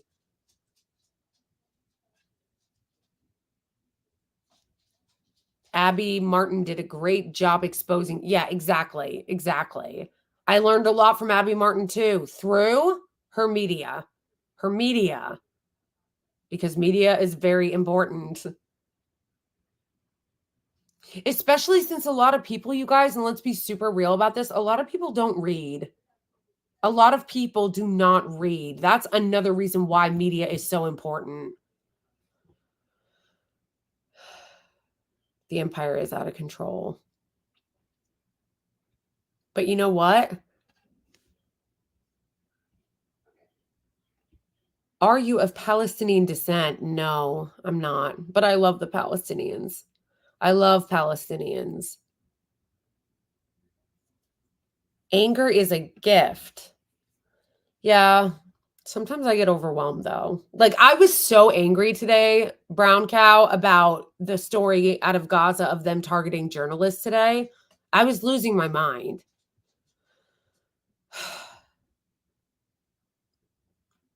It is hard to concentrate. I'm not like putting anyone down for not reading. Um like I read all the time, but I have OCD, so sometimes when I'm reading, I'll read the same line like 20 times. Like I'll just keep reading it over and over again. I'm just saying that that is another reason why media is really important because a lot of people don't read. I'm angry after with Chef Bay. Oh, that was disgusting. I made a video about that too. That was disgusting. Kat Abu is great. She's Palestinian too. Yeah, I love Palestinians. Palestinians are like the most amazing people in the world. What is your ethnicity? Irish and German? Close. Irish and Scottish. Mostly Irish. It's like I'm mostly Irish and then Scottish, and I have like a wee little bit of French. Wee little bit, like probably doesn't even matter enough. But yeah, mostly Irish, some Scottish. Yes. Yeah, I'm definitely Irish. I have the rugby legs to prove it. My calves are like this big. Okay. I can't even put skinny jeans on. And Italian with that poly shirt. See, I thought my mom was Italian for years because she's so dark, like her hair and her eyes. But I found out through doing a DNA test that I'm not Italian at all. Creflo half dollar. That's a really funny handle. Thank you for the super chat. Hey Blake, I just cast my vote. for Claudia while having 3 sock candidates on my ballot here in New Jersey. I'm not sure what you mean by sock. Can somebody clarify that for me? I read that one of them, Socialist Workers' Party, is a Zionist. P.S. Abby introduced me to leftism. Exactly. Once again, oh, socialist candidates. Embarrassing. Yes, socialist candidates. Okay. Yeah, Abby is great. I love her work. Again, media is incredibly important. Thank you for the super chat. And yeah, I'll probably vote for all socialists too. I'm certainly not voting for the Democrats this year in my Senate elections. Absolutely not. They're such piece of shit AIPAC shills. Kirsten Gillibrand is such an AIPAC shill. Fucking Chuck Schumer and shit. Like, nah. What was it like to meet Abby Martin? Oh, it was great. I love her. She was so nice. Like, very approachable, very personable, and she was actually very fun. Like, I don't know how you guys have experienced her content, but for me, every time I've seen Abby Martin, she always comes across as very serious. Just like, which is understandable. I'm not putting that down. Like, she talks about really serious shit. So like, she always comes across as just a very serious person. So I was pleasantly surprised that like she's a great sense of humor. Figure indeed. Zach shaped my mind. Zach who? Zach who? Resistance runs in your blood then, Blakely. True. I really want to go to Ireland now, and I want to learn about my history because I didn't know. My mom was adopted, so I never knew what I was on her end. And my dad is Irish, but so I knew I was Irish, and I could tell because all my cousins and uncles and aunts that I barely know all very much look Irish. You know what I'm saying? But I didn't really know anything about it. I didn't know anything about Ireland, didn't know anything about my own heritage. Like, I would love to go to Ireland and learn about it more.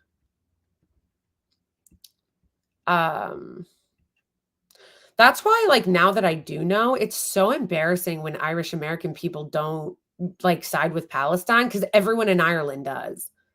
Like, people who actually live in Ireland, they all support the Palestinians. So, like, if you're Irish American and you don't support the resistance, what are you doing? You're shaming your ancestors, brah. No wonder people in Ireland don't want to fuck with us, right? Like, from what I've seen, Irish people from Ireland find Irish Americans very annoying. And they don't fuck with us. Why? Because of shit like that. Okay.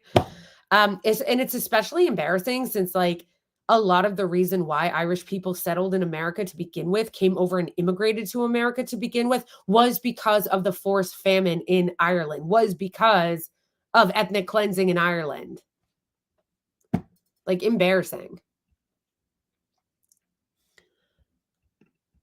Rage Against the Machine.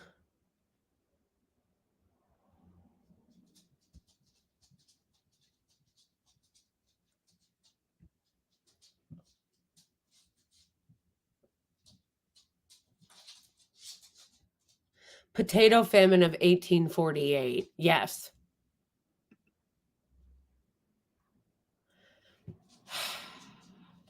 Well, guys, that's the thing is that I still want to do this article, you guys. I usually stream for 2 hours, which means that we have half an hour left, and I still do kind of want to go through that article. Ireland, Algeria, and South Africa knows occupation. Correct. I'm half Palestinian, mostly half Irish. Wow, what a beautiful blend. Irish and Palestinian based. So you are the resistance. Yeah, Gene Pool W. Grab for a $50. Thank you again for the super chat. Have you seen the Celtic? Oh, Celtic. Is it pronounced Celtic? I thought it was Celtic. Supporters showing solidarity with Palestine during the soccer game. P.S. A way to tell if someone isn't from New York is if they say bodega instead of the corner store. Huh, interesting. I say bodega, which I'm not. So I guess you're right. I'm not from New York, but I am a New Yorker. Okay? Let me make that clear. I'm not from New York, but I am a New Yorker. The rule is once you live in New York for 10 years, you are officially a New Yorker. I've lived in New York for 15 years, so I am a New Yorker.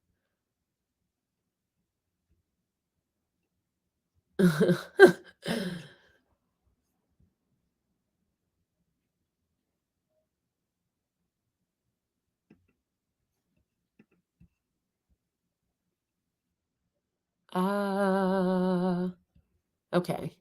Hold on.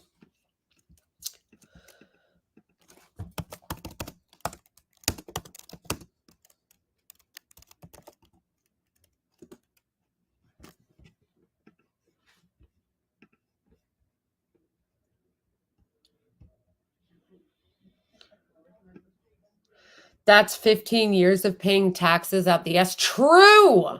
True. Yeah, the taxes here are crazy.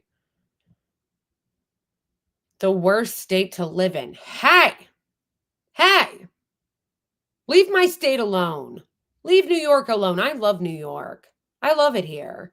New York is a beautiful place.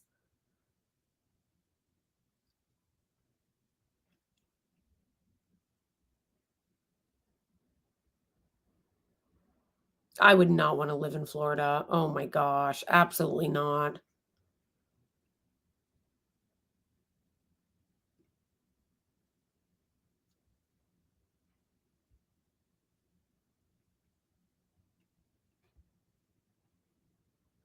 Do they have to be consecutive? I think so. I think you do have to live here for 10 consecutive years.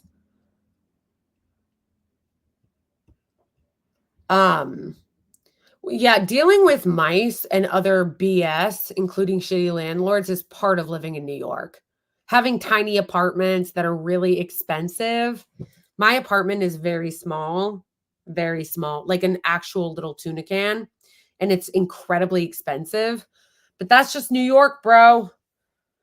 There's a lot of, crappy things about living in New York, like the cost and the space. But you tell me another place that you can go live in the United States, I mean, where you can get 12 different ethnic cuisines, cultural cuisines from all over the world in a 2-mile radius.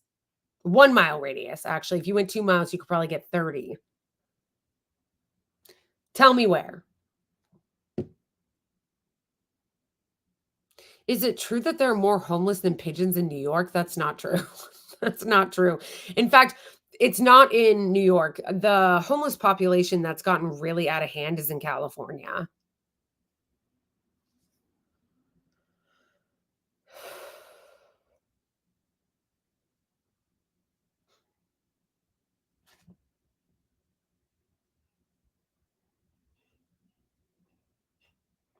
All right, we're reading this article. Berlin does not have 40 different types of cuisine in a 1-mile radius. That ain't even true.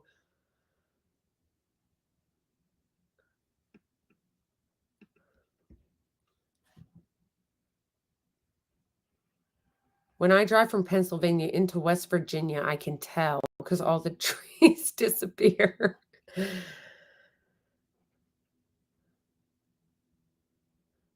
Yeah, that's crazy. I love your content and personality. Thank you. I appreciate that.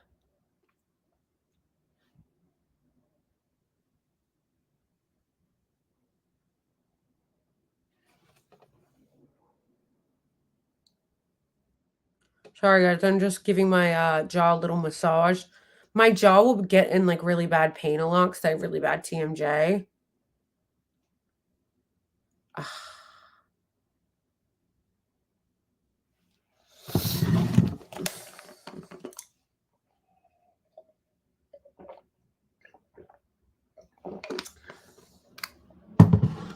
And some of them have cars and a job. That's crazy. The fact that we even have unhoused people in this country is a joke. It's a joke. Like, nobody should be.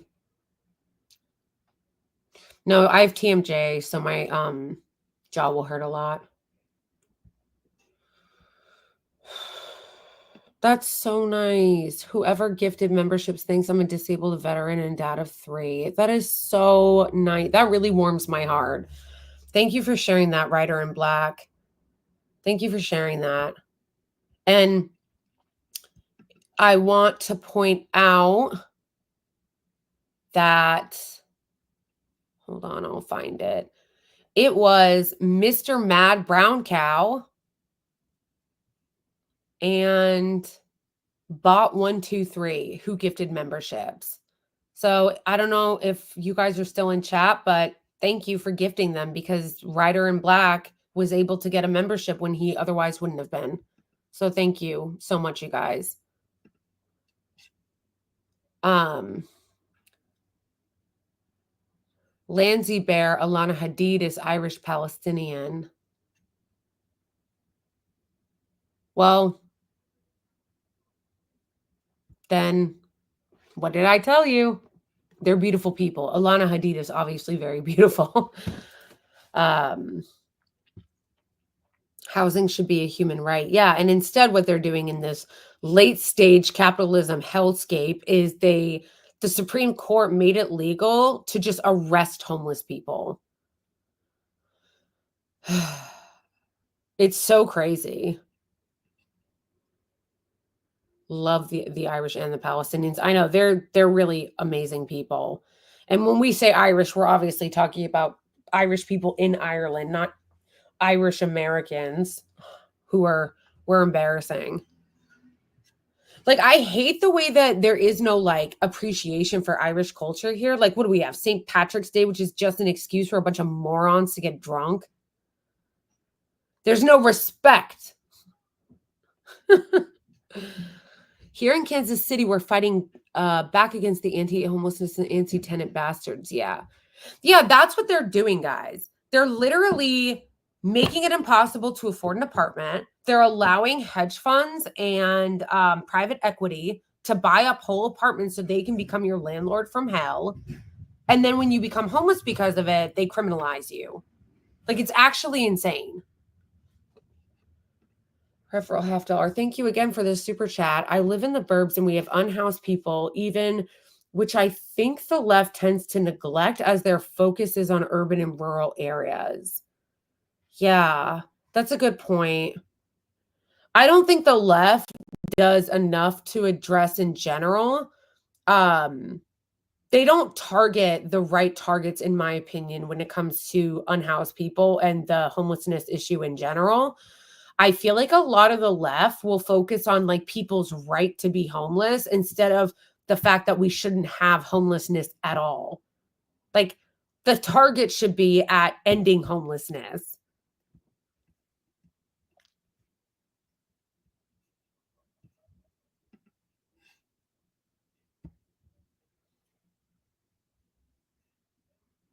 Yeah, it's impossible to own a house now.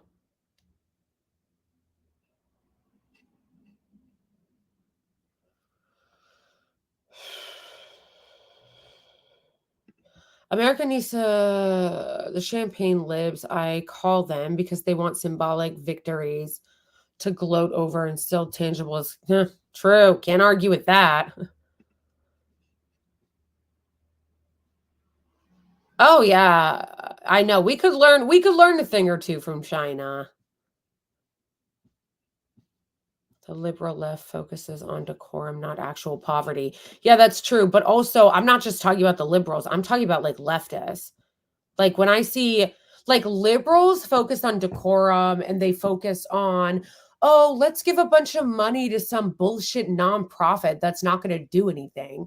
And then the left, I feel like, and I'm not saying all the left, obviously, but I will see leftists and their main focus will be like, people have a right to be homeless. Don't take down their tent encampment. I'm like, why are you focusing on that? Shouldn't the focus be like, they have a right to housing? No one wants to be homeless. I can promise you that. I have been homeless at multiple points in my life, multiple points in my childhood and as an adult. It sucks. No one wants to be homeless. And when I was homeless, I'm not interested in somebody fighting for my right to be homeless. I want a fucking house. I want housing. I want an apartment. Uh, yeah. Yeah, the only way a person can even get a house now is if their parents help them. And that's definitely not happening with my fucking parents. I can tell you that. I can promise you that. Thoughts on ACP? What's that? What's ACP?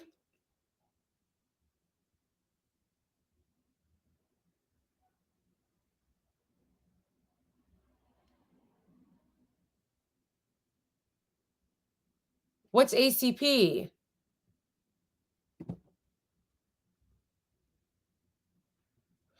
Jaya Rizzi, the US is turning itself into a third world country after destroying other third world countries.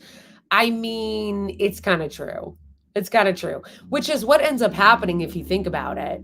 The US has gone all around the world and destroyed countries, and created imperialism, or used imperialism, I meant to say, to create havoc across the globe. And now, honestly, the chickens are coming home to roost. They have turned, what is that saying? Fascism is imperialism turned inward, I think. I think that that is what is happening right now. I really do think that's what's happening. What's happening is that the US has gone around and destroyed all these countries all over the world, and now they're turning their imperialism in on their own population, and what it looks like is fascism. And the country is slowly but surely collapsing in on itself. It already is. At this point, I feel like it's rearranging deck chairs on the Titanic. Because think about it. Why does every election in this country, why is it now a hysterical campaign against the other side being evil? A healthy society doesn't have existential elections, multiple cycles. You know what I mean? Like, if America was a healthy democracy or a democracy at all, then we wouldn't be having existential elections every 4 years with the threat of fascism or oligarchy fully taking over. The fact that that's even happening is a sign that the US is a crumbling, rotting empire that is in the beginning stages of collapse.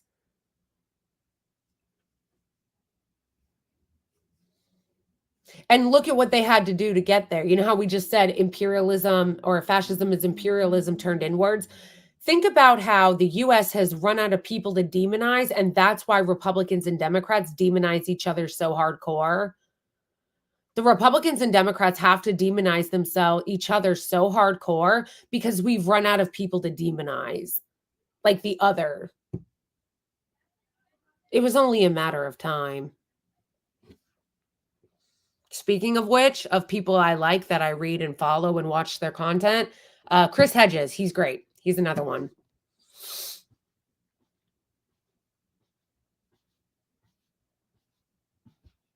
They do. They have brown people that they, of course, still demonize, and immigrants, and they're still demonizing immigrants. And that's another reason why they're demonizing immigrants is because of the other.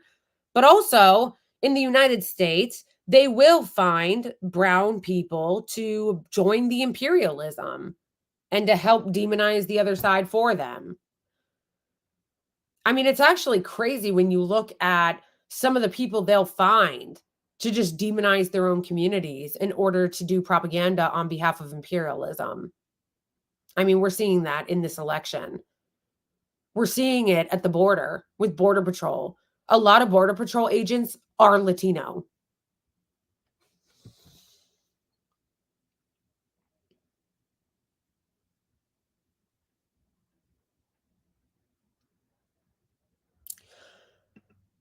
Come on, people, don't glorify any one country, be it the US, Russia, or China. Yeah, 100%. I'm not going to simp for any foreign country and pretend like all of them. Like, I hate that vibe. Like, that vibe of like, America bad, therefore other countries good. Like, no, America bad and maybe America in charge right now, but that doesn't make other countries good. You should not love any government, whether it be the government of the United States or China or Russia or any other government, Australia. Like, you shouldn't like worship or praise any government. All government bad, actually. It's fine that the US gets the most smoke because we're the most powerful. But like, just because like the US bad doesn't mean other country good.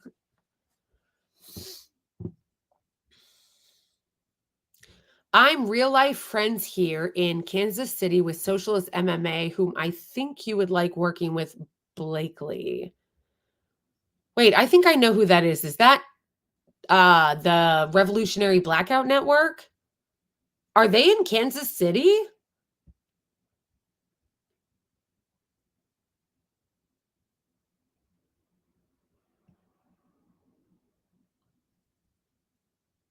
I love socialist governments because with their faults, they're still better than the alternative. And that may be true, but that doesn't mean they're perfect. That's all I'm saying. I'm saying we shouldn't fall into the, like worship of anybody.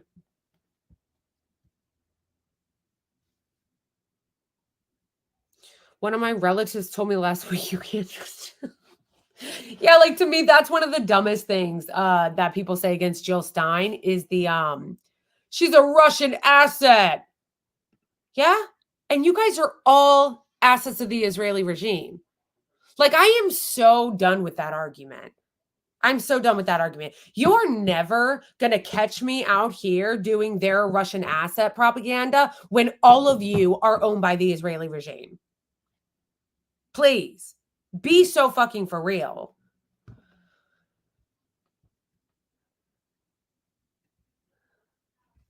Nick is in Kansas City. Oh, I didn't know that. I didn't know that.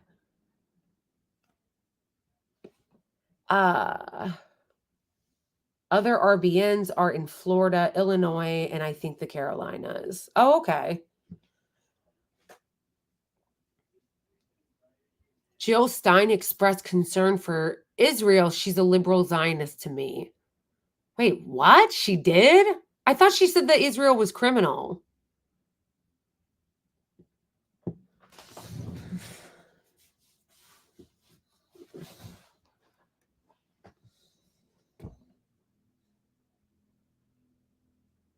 Yeah, I don't know if that's true. Yeah, people are saying no, she didn't.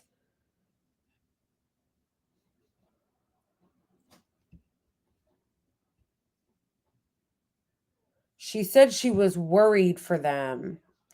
What's the context though? Like, we shouldn't take her out of context. Like, she might have said that because, she might have meant like people living there, like people living there being endangered because of their horrible government or something. I don't know.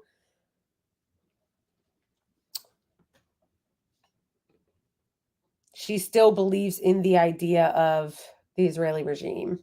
Hmm.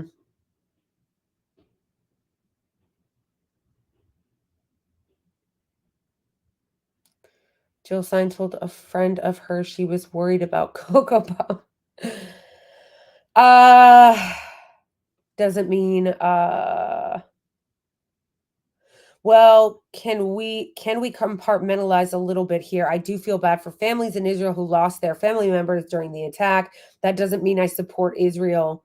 Yeah, exactly. You guys also, do I agree with her statements that saying like that she supports the Israelis or the Israeli regime, I should say, as an entity? Well, no, I don't. I don't agree with that. But at the very same time, this is a perfect example of like not everybody is where you are yet. I certainly wasn't. We have to have room for people like being where they are and try to move them. And yeah, obviously, like on a human level, like I don't want anybody to get killed. That's the reason why I don't like the Israeli regime, because they don't care about humans. Israel is a sick country. It is. Absolutely. Absolutely. Don't get it twisted what I'm saying. But I'm saying we have to deal with where people are, and we also have to deal with where the reality stands. I hate when people say, does Israel have a right to exist? First of all, no country has the right to exist. Second of all, they do exist. So what are we talking about here? But if we want to move people and change people's minds, then we have to meet them where they are.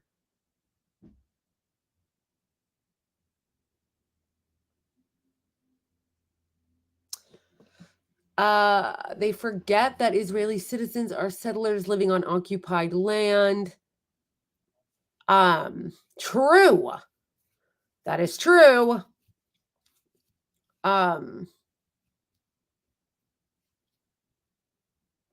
But I'm not arguing with that. Like, I am against the Israeli regime fully and full stop. What is the quote on your arm, unless it's personal? Oh no, I don't mind. It's just a Bible verse. It's Philippians 4:6-7. I got it because it's my favorite Bible verse, and I have really bad anxiety. I have OCD. I got diagnosed with panic disorder and dealt with panic attacks for years that were brutal. So I got it because it, helped me.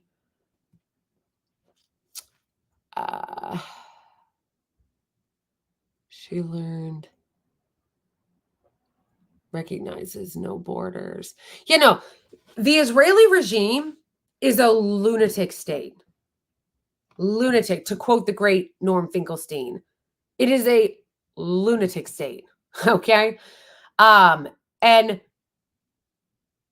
I think that they're horrible. Okay. So I don't want to get that twisted. I do not support them. I do not support their regime. All I was trying to say was that I don't even know what Jill Stein said. I don't even know if it's true.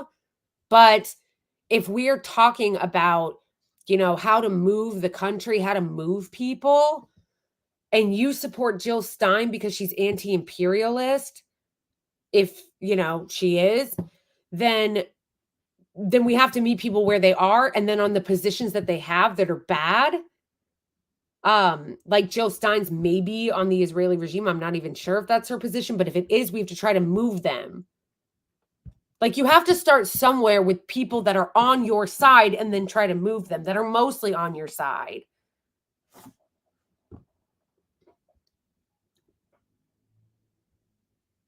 That government, occupation.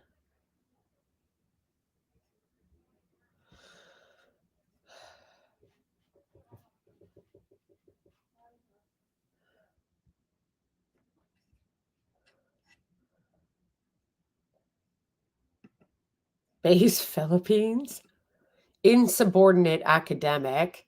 I found you via your trashing of Rappaport and have super enjoyed being a witness to your thought journey. Thank you. Rappaport brought us together. Thank you. Thank you for the super chat. Michael Rappaport, that piece of shit, that dried out sun raisin, okay? He reported my video on Instagram. He got my video on Instagram taken down. Even though that is such a perfect example of censorship and like who gets favoritism and who doesn't, that he posts the most genocidal shit you've ever seen. The most psychotic shit you have ever seen, and it never gets taken down. But I post a video making fun of him and Instagram takes it down. What a joke. What a joke. Yeah, I can't stand that burnt out raisin, human herpy colonizer, just pretending to be indigenous to the land Lamau. Oh my gosh, he's so cringe. My favorite thing about Michael Rappaport is that he thinks he's funny. Like, he thinks he's funny. He couldn't handle my smoke. That's why he blocked me. He blocked me on, I actually, the craziest thing about this story is he blocked me on Twitter, right? Then he unblocked me and then blocked me again. What? It was crazy. But thank you, insubordinate academic, for the super chat. And I hope you're subscribed to the channel.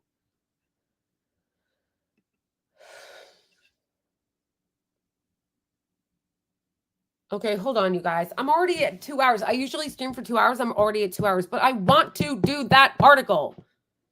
I'm doing it. I'm going to pee, and then we're doing the article. If you don't want to do the article, all right, that's cool. I've had fun with you guys streaming this whole time, but I am doing the article. Education is elevation, as the Conscious Lee says. Pushing back on propaganda is very important. He would get skin cancer in 6 months if he lived in Palestine. Yeah, seriously. Have you guys seen? There was a photo of him in his face. It looks like every blood vessel on his face bursted. Like, he needs to get out of that Middle East sun. He needs to leave. A maniacal cackle should be called a Rappaport. Yeah, for fucking real, though. For actual real.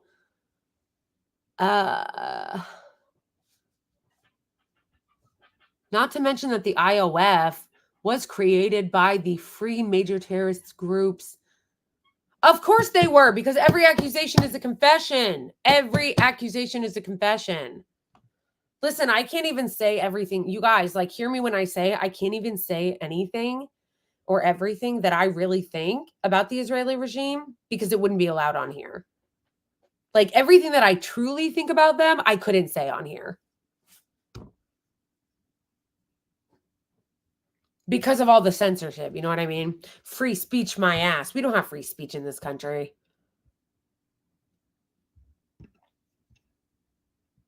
Free speech, Lamau. Wait a second. I know you guys are not trying to get me to go past a paywall, are you? You better not be. I am not paying for CNN. Absolutely not. Wait, did I just sign up? No. Okay, I'm going to have to undo that later. I do not want to sign up. Where's the article, ho? Wait.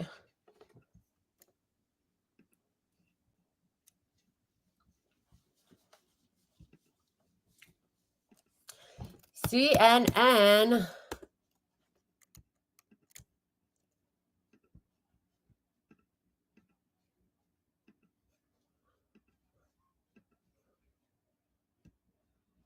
Code Pink is hiring. Please apply.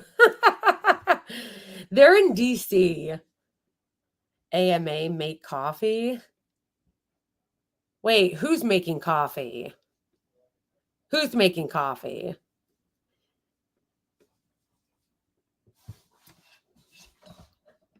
Who is making coffee? I love Code Pink too. They're amazing. Medea Benjamin is amazing.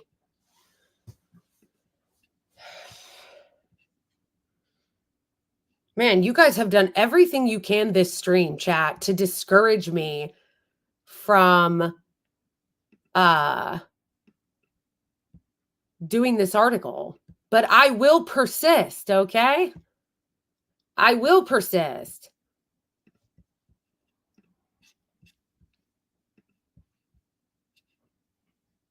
Who wants some?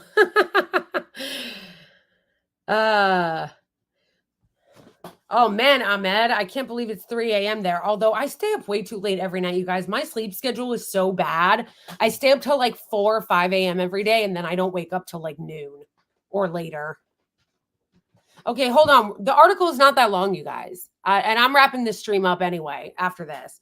Okay, but hold on. I got to pee again.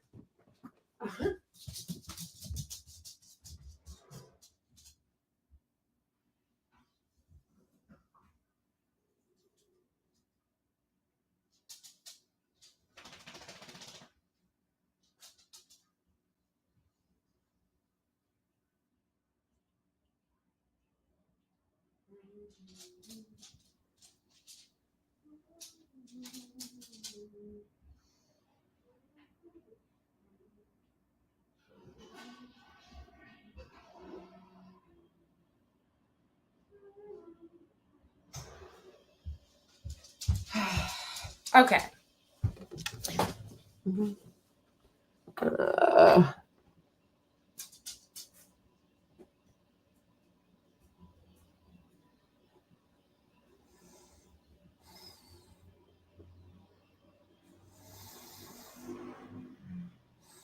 Okay. All right. I'm reading this article. Stay if you want, but we're reading it. Okay. Unlock access. Get out of here. I'm not paying. He got out of Gaza, but Gaza did not get out of him.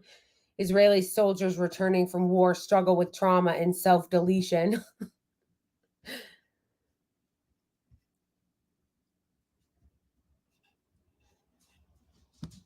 Editors note this story contains details of self-deletion and violence that some readers find upsetting.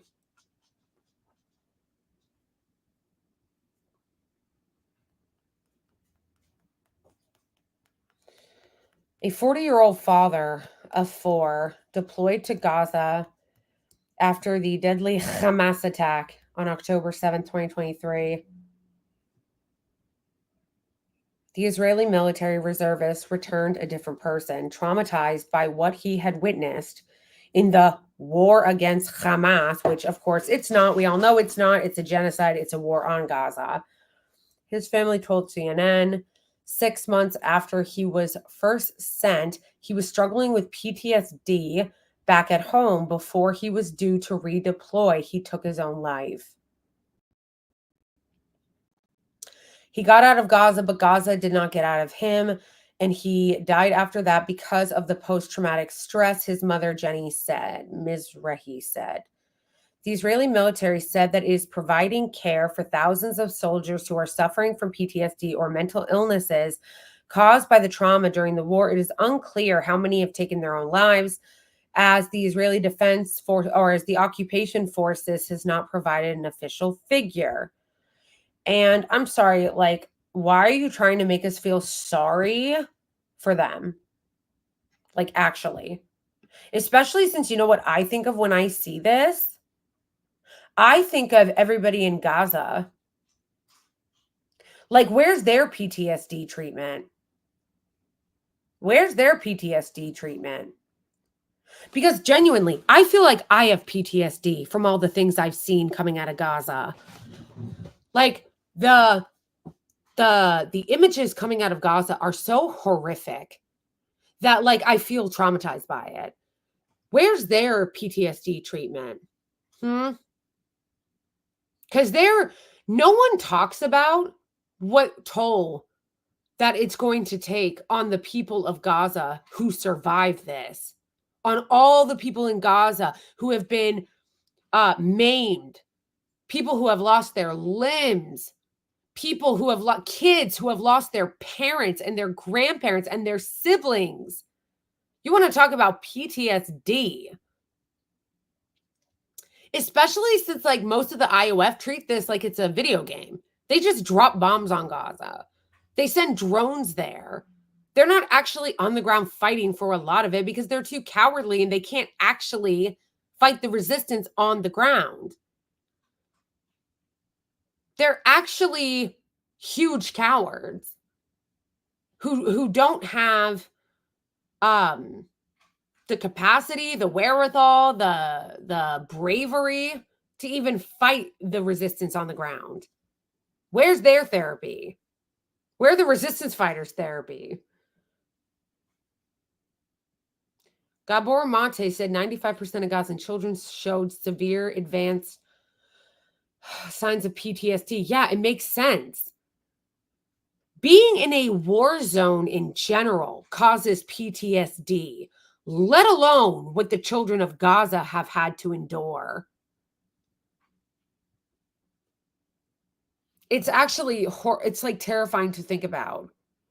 It really is. There is no person who is going to survive this genocide in Gaza that is not going to be dealing with the lifelong psychological and emotional consequences of it, which is so horrible and tragic to think about.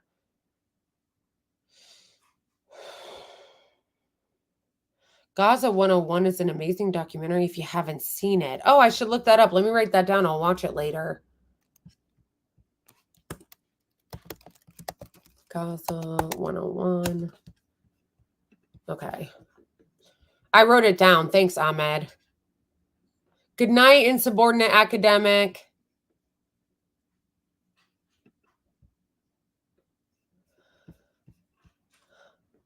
The war launched. See, this is what I mean when I say manufacturing consent and what liars they are. This is a perfect example of how they successfully do propaganda in a very subtle way. They call it a war. It's not a war. It's a genocide. It's crimes against humanity. But the mainstream media and the press always call it a war as a way to make it seem like they're two equal sides. That's all the media. Whenever you go to any media outlet and you look at the tabs talking about Palestine, they label it Israel-Hamas war. It's not a war. That is a great example of how consent is manufactured and how they do propaganda in a very subtle way, just by calling it a war.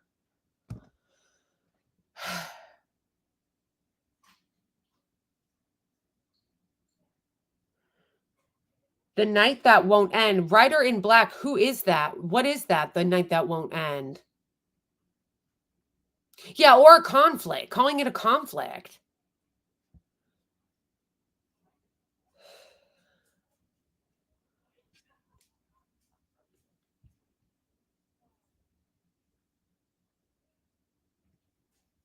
Every time they call it a war, I ask, where are the Palestinian tanks? Exactly. Exactly. A lot of us are very scared of getting drafted again to a war in Lebanon. An IOF medic who served 4 months in Gaza told CNN, speaking on the condition of anonymity, such a hard word to say, anonymity, due to the sensitivity of the matter, a lot of us don't trust the government right now. Join the club, bro. No one trusts them. The Israeli authorities, with rare exceptions, have closed off Gaza to foreign journalists unless under IOF escort. Of course! Of course! Yeah, that's when they do things like bringing in Douglas Murray, who is like a Zionist lunatic, and put him in a little baby vest, pretending like he's like an actual journalist when he's just a propagandist. Like, that's a joke. That's an actual joke. Making it very difficult to capture the full extent of Palestinian suffering. Yeah, you don't say. Also, it should tell you everything you need to know. The fact that they won't let foreign journalists in. That should tell you everything you need to know. The Night That Won't End. Is that a new documentary? Let me write that down too. Okay, I just wrote it down. Thank you for telling me.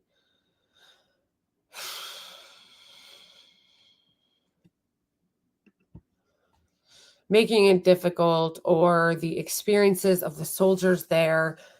Yeah, but we don't need to know that because the Israeli soldiers, they're always posting their war crimes on TikTok. Like, they post their war crimes on TikTok. Israeli soldiers who fought in the enclave told CNN that they witnessed horrors outside world could never truly comprehend. Like what? Like you guys raiding women's underwear on TikTok? Like you guys blowing up their universities and laughing about it? You mean like that? Their accounts offer a rare glimpse into the brutality of what critics have called Israeli Prime Minister Benjamin Netanyahu's forever war and the intangible toll it takes on the soldiers who participate. Oh, are you having a hard time blowing up people's universities and stealing children's toys? Oh. For many soldiers, the war in Gaza is a fight for Israel's survival. It must be won by any means. Oh my gosh, they're so insane. It's so delusional. Every accusation is a confession. The Palestinians are the ones fighting for their survival as they try to wipe them off the map. But the battle is also taking a mental toll that, due to stigma, is largely hidden from view. In an interview with Israeli soldiers, a medic, and the family of Mizrahi, the reservist, who took his own life, provide a window into the psychological burden that the war is casting on the Israeli society. Talk about tone deaf to actually do an article like this. How about you do an article like this for people in Gaza, bro? Mizrahi deployed to Gaza on October 8th last year and was tasked with driving a D9 bulldozer, a 62-ton armored vehicle that can withstand bullets and explosives. Okay, so then you were fine. You were fine. You were protected. Like, he was a civilian for most of his life, working as a manager in an Israeli construction company. After witnessing the massacres committed by Hamas, he felt he needed to fight. The reservist spent 186 days in the enclave until he sustained injuries to his knee, followed by hearing damage in February when a rocket-propelled grenade RPG struck his vehicle, his family said. He was pulled out of Gaza for treatment and in April was diagnosed with PTSD, receiving weekly talk therapy. You know what? There needs to be a Truth and Reconciliation Commission when this is over. And the Israeli regime should be required to pay for the therapy and treatment of all Palestinian survivors. Actually, they didn't know how to treat them. The soldiers, Jenny, who lives in the Israelis' Malal Adumim settlement in the occupied West Bank, said, so you're an illegal settler. Like, you should be promptly kicked out of the country, actually. The soldiers said that the war was so different, they saw things they had never seen in the Israeli regime. Well, that's because you guys are an apartheid state. So, of course, you didn't see it before. When Mizrahi was on leave, he suffered from bouts of anger, sweating, insomnia, social withdrawal, his family said. He told his family that only those who were in Gaza with him could understand what he was going through. He always said, "No one will understand what I saw," his sister Sheer told CNN. Jenny wondered if her son unalived someone or couldn't handle it.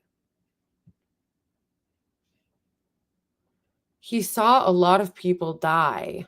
Maybe he even killed someone, but we don't teach our children to do things like this, she said. So when he did this, something like this, maybe it was a shock to him. Sure, Jan. Sure, Jan. I like how they're all, we don't teach our children that, unlike Hamas. No. What? What?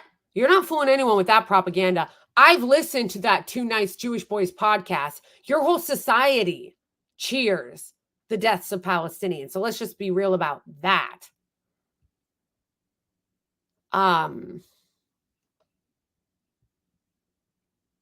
The world should boycott everything in Israel. Oh, yeah, we are. We are. Everybody should be participating in BDS. Guy Zakin, Mizrahi's friend and co-driver of the bulldozer, provided further insight into their experience in Gaza. We saw very, very difficult things that are difficult to accept. The former, you know what I wonder? Like, how disgusting they must be acting when the cameras are not on. Because if they're saying that they can't even talk about it, how bad is it when it's really bad what they put online? Like, what the Israeli soldiers put online themselves is already horrific. So how bad is it that you can't even say it? The former Israeli soldier spoken publicly about the psychological trauma endured by the troops in Gaza in a testimony to the Knesset, the Israeli's parliament in June. Zakin said that on many occasions soldiers had run over Palestinians, dead and alive, in the hundreds.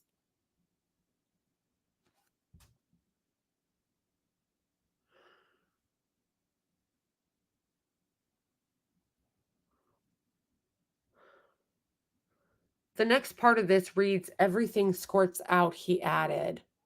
That is so horrifying. So just like Rachel Corrie. Like they literally just run them over. They said dead or alive, they will run them over. That is horrifying. That is horrifying.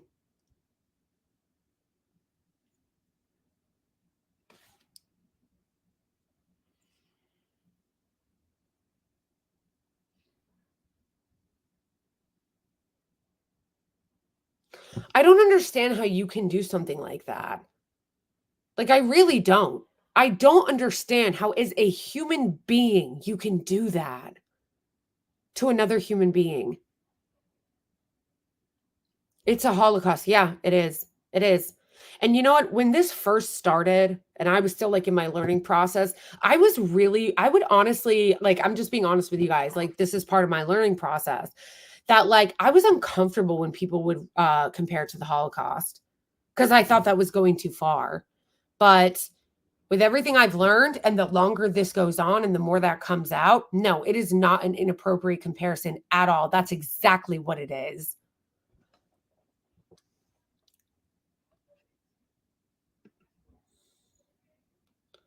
Second says that he can no longer eat meat as it reminds him of the gruesome scenes he witnessed from the bulldozer in Gaza, and he struggles to sleep at night. The sounds of explosions ringing in my head. And again, you know what I think of? I think of Palestinians having to go through that.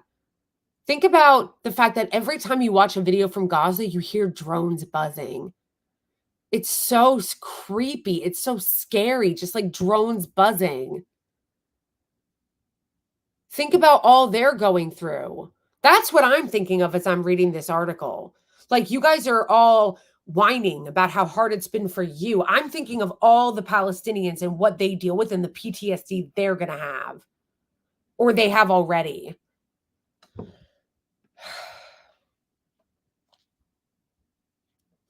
When you see a lot of meat outside and blood, both ours and theirs, then it really affects you when you eat, he told CNN, referring to the bodies as meat. He maintains that the vast majority of those encountered were terrorists. How do you know? How do you know? I'm assuming he means Hamas militants. How do you know? How do you know they were Hamas militants? You just admitted that you just ran over people. You just admitted you ran over people like it ain't no thing. How do you know they were Hamas? You don't. And you didn't care. That's why I didn't read it that way. Earlier, they called them all terrorists. It's like, no, guys, that's what they call anyone Arab. Okay? No proof needed that they're even militants. If they're Arab, if they're Palestinian, even if they're a baby, they'll call them Hamas. Windy Melly, thank you so much for the super chat, Melly. I appreciate it. I've seen your Palestinian advocacy for a while on Twitter and just wanted to say thank you. Oh, that's so kind. Thank you. I appreciate that. If you guys aren't already following me on Twitter, it's @_ I am Blakely, because somebody stole @I am Blakely, just the regular handle. I wish I could get it, but it's an inactive account.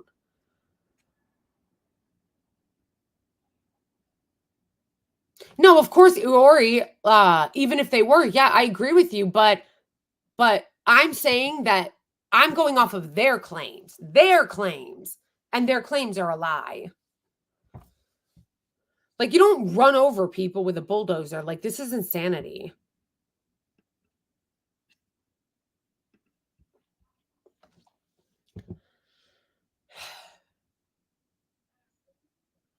Oh, sure, Jan. The civilians we saw, we stopped and brought them water to drink, and we let them eat from our food. Did you? Really? Really?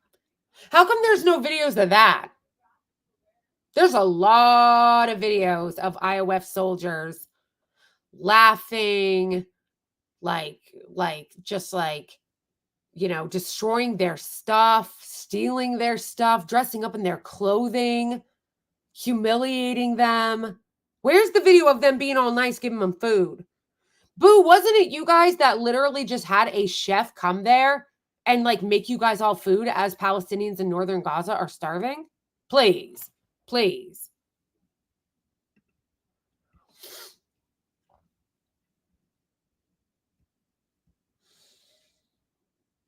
I don't believe that. He recalled adding that even in such situations, Hamas fighters would shoot at them. Where's the evidence?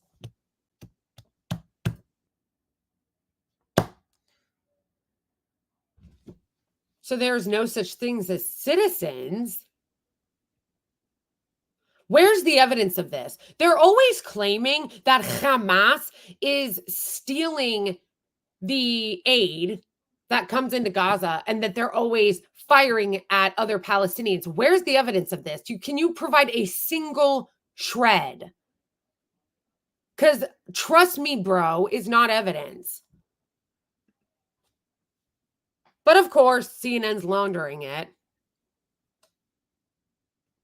When soldiers do encounter civilians, however, many face a moral dilemma. According to the IOF medic who spoke to CNN anonymously, there was a very strong collective attitude of disgust among the soldiers toward the Palestinians in Gaza, especially on the outset of the war, the medic said. War. There was a notion that Gazans, including civilians, are bad, that they support Hamas, that they help Hamas, and that they were hiding ammunition, the medic said. So he just admitted it. He just admitted it. He just admitted it. That even there, him saying that they looked at all Palestinians as being bad, all of the civilians, the grandmothers, the women, the children, the babies, the newborns, that they looked at all of them as complicit.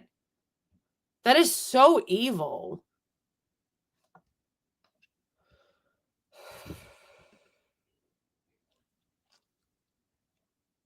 In the field, however, also what's really dark is that this guy is saying this is a medic. Like, you're a medic, your job is to help people. Like, how sick is that? I am going live on Twitch right now. My stream is streaming on Twitch.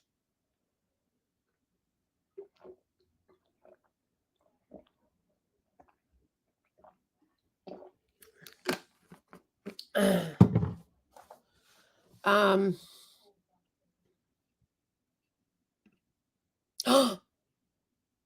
just closed it. It's I am Blakely on Twitch. Okay, I gotta find that again, you guys. Sorry. Wait, isn't there a way that you can just like bring the tab back? Yeah. Oh, great. Now I gotta refund my place.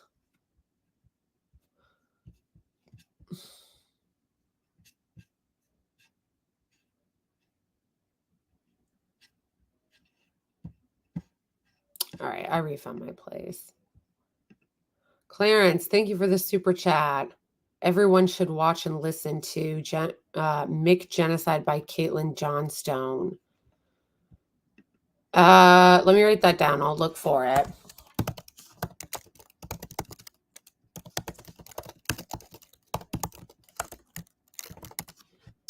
Thank you so much for the super chat.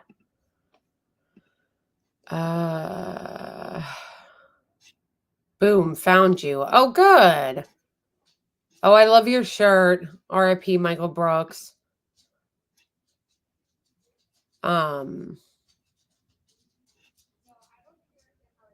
What's your at on Twitch? It's at I am Blakely. Oh, wait, no, it might just be Blakely. I made my Twitch a long time ago and then I never used it, so it might just be at Blakely.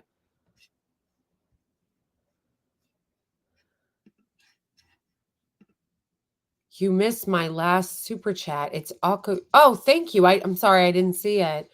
It's Occupation 101, not Gaza 101. Oh, thank you. All right, let me fix that. Hold on. Occupation 101. Thank you, Ahmed, for clarifying that. Sorry, I missed your super. Let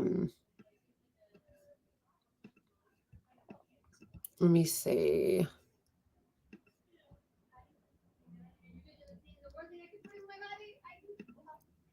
Okay. All right, I got to finish this article. Okay, where was I? In the field, however, some of these attitudes change when you actually see Gazan civilians in front of your eyes, they said. The IOF has talk about not learning anything from Never Again, bro. The IOF said that it does all it can to minimize civilian casualties, sure, Jan, in Gaza, including by sending text messages, making phone calls, and dropping evacuation leaflets. Okay, you know what? Why this is ridiculous? First of all, many of them don't have phones. Many of them don't have cell service, and many of them have nowhere. In fact, all of them have nowhere to evacuate to. The Gaza Strip is not that big, and you guys keep telling them to evacuate. To where, bro? Despite this, civilians in Gaza have been repeatedly killed in large numbers. I wonder why, including when sheltering in areas the military itself has designated as safe zones. Like, are you not hearing yourselves? Evacuate, go to a safe zone that we're going to bomb. The mental health toll in Gaza is likely to be enormous. Relief groups and the UN have repeatedly highlighted the catastrophic mental health consequences of the war on the civilians in Gaza, many of whom have already been scarred by a 17-year blockade and with several wars with the Israeli regime. In an August report, the UN said the experiences of Gazans defy traditional biomedical definitions of PTSD, given that there is no post in Gaza's context. Exactly. Guys, think about how insane that is too. Like, there's no end of it. That doesn't count the starvation, the forced famine, all of them getting their limbs blown off. The sexual assault so many of them have dealt with. Like the detainment. Like, yeah, as that person said, they're like blowing biomarkers for what we do, how we categorize PTSD. They've broken the chart. It's so heartbreaking. So many of them, yeah, have been orphaned. Like it's so heartbreaking.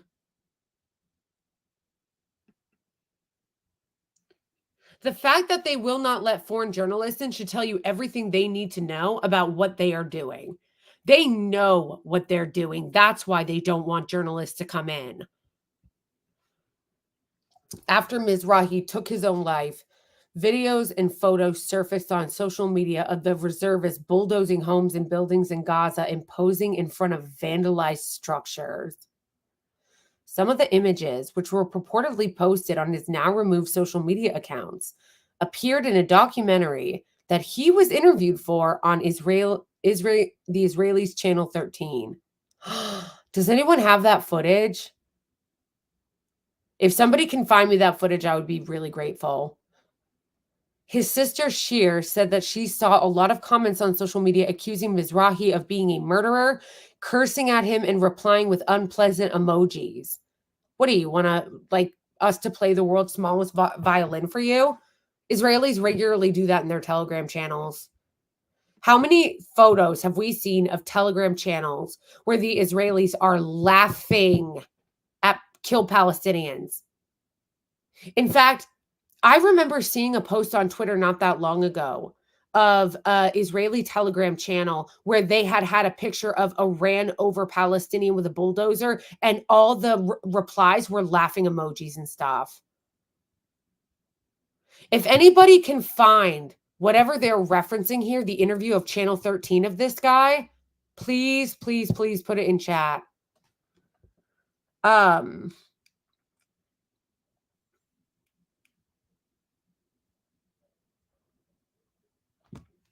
Thank you for the super chat, Ahmed. I've been to Gaza in 2003, even then it was heartbreaking. Yeah, and you know what's so dark about that? I've heard people say that, and they've said it's gotten 50 times worse since then, because that was before the official blockade.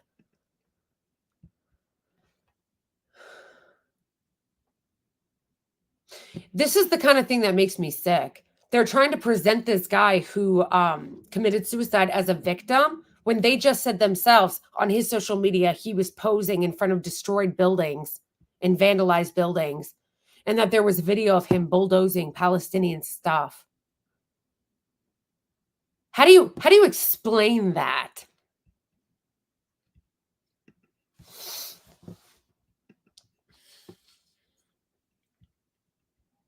It was hard, she said, adding that she tried her best to overlook it. I know he had a good heart. Okay. Clearing dead people with debris. Aaron Bregman, a political scientist in King's College, London, who served in the Israeli army for 6 years, including during the 1982 Lebanon War, said that the Gaza war was unlike any other fought by the Israeli regime, he said. It's very long, he said, and it's urban, which means that soldiers fight among many people. The vast majority of them are civilians. Exactly. The vast majority of them are civilians. The vast majority of them aren't even militants. Bulldozer operators are among those who are most directly exposed to the war's brutality, he said. What they see is dead people and they clear them along the debris, he said. They go over them. For many, the transition from the battlefield, it's just so awful to think about that. Like they're just running over people.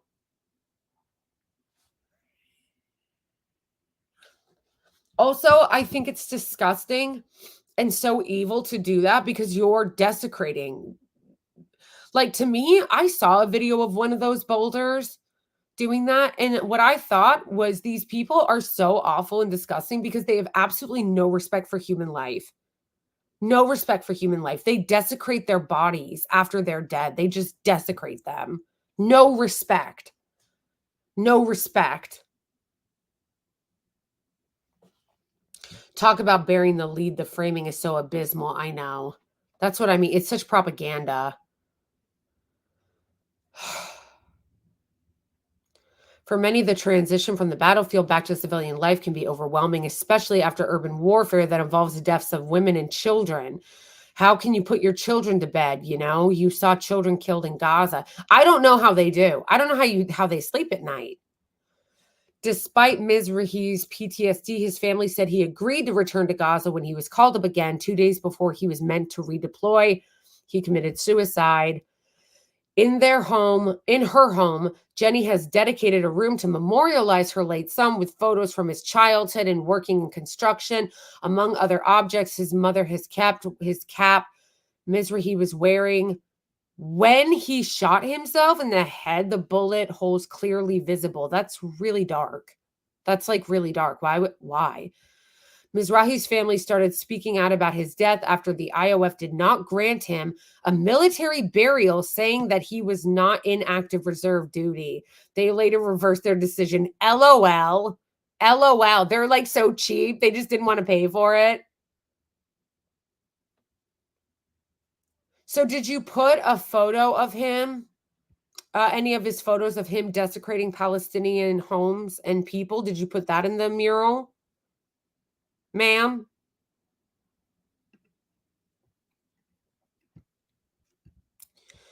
The Israeli newspaper Haaretz reported that 10 soldiers took their own lives between October 7th and May 11th. According to military data obtained by the newspaper. Asked by CNN about the number of suicides in the IOF since the war, Uzi Becher, a psychologist and commander in the IOF's combatant reserve unit, said that the medical corps is not allowed to provide a figure and that the military sees the suicide rate as largely unchanged. The rate in the army is more or less stable over the past 5 or 6 years. Said nothing has in fact been falling, or it has in fact been falling over the last 10 years. I'm sure they're probably lying.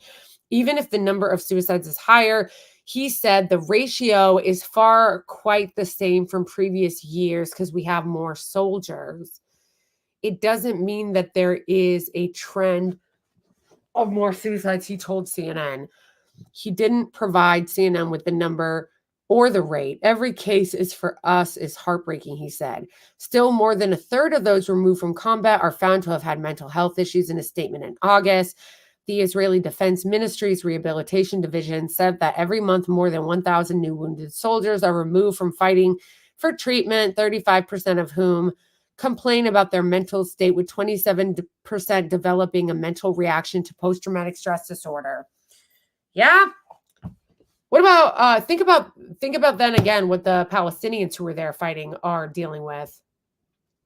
It added that by the end of the year, 14,000 wounded fighters will likely be admitted for treatment, approximately 40% of whom are expected to face mental health issues.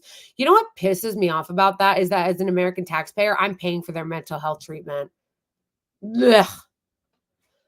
More than 500 people die by suicide in the Israeli regime. Over 6,000 attempted every year, according to the country's Ministry of Health, which notes that there is underreporting of approximately 23% of the numbers mentioned. In 2021, suicide was the leading cause of death among IOF soldiers, citing military data that showed 11 years. At least 11 soldiers had taken their own lives. Yeah, you know why? Because most of the time they don't have to fight in the battlefield because they're cowards. So they just drop bombs and drones on the Palestinians. They're not actually in the field fighting.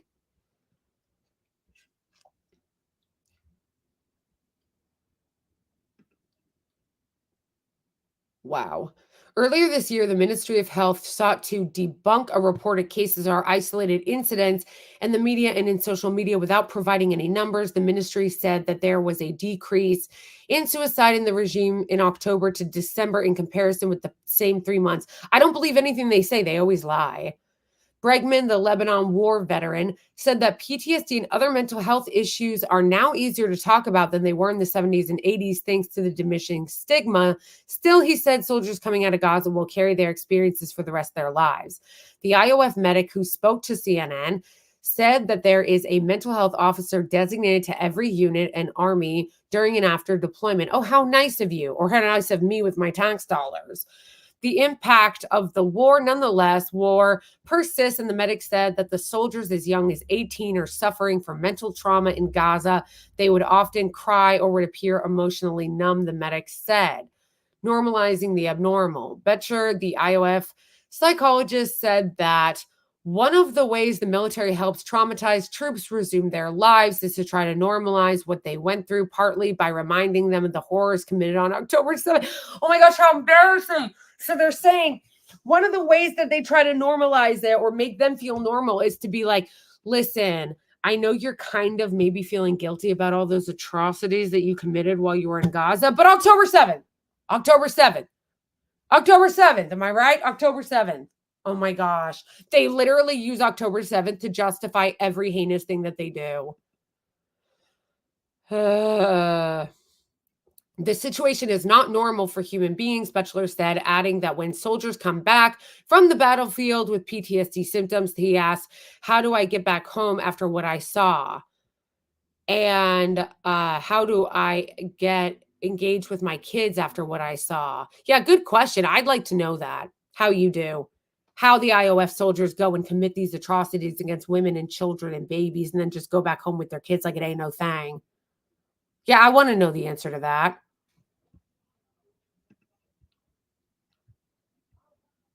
We try to normalize and to help them remember their values. And why did they go there? He told CNN. Sure, Jan. For the tens of thousands of Israelis who volunteered or were called up to fight, the war in Gaza was seen not only as an act of self-defense, but as an existential battle. LOL. It's an actual joke that they say that. It wasn't self-defense and it was never existential. That notion was touched upon by top Israeli political and military leaders, as well as Israelis' international allies. Yeah, it's just all projection. Netanyahu described Hamas as the new Nazis. Are you talking to a mirror, Netanyahu? Are you talking to a mirror? Because that's you, boo. That's the IOF, boo. And U.S. President Joe Biden has said that the ancient hatred of Jews endorsed by the Nazis was brought back to life on October 7th. Such lies. It's lies and lies and lies on top of lies. That's not the reason. Look in a mirror. The reason was the occupation. They know that. They're just lying. The external threats to their country, again, they don't have external threats. They have nuclear weapons. They have all the money in the world, all the technology. The Palestinians have none of that technology, and they're the ones occupied. They're not a threat. It was all made up, all lies so they could steal their land, as they're currently trying to do with North Gaza right now as they're annexing it. So let's just be clear about that. putting on hold domestic political squabbling that had for months divided society. Meanwhile, the suffering of the Palestinians has largely been absent from Israeli television screens, which are dominated by news about hostages in Gaza, as if they care about the hostages. Like, let's be so for real. After the Hamas attacks, polls showed that most Israelis supported a war on Gaza and did not want their government to halt the fighting, even while negotiating to release kidnapped hostages. 1 year anniversary of October 7th, a survey published by the Israeli Democracy Institute found that only 6% of Israelis think that the war in Gaza should be stopped due to the great cost in human life. That's so sick. Only 6%? Only 6%? That is so dark. That only 6% of your society thinks that it's gone too far. That is so dark.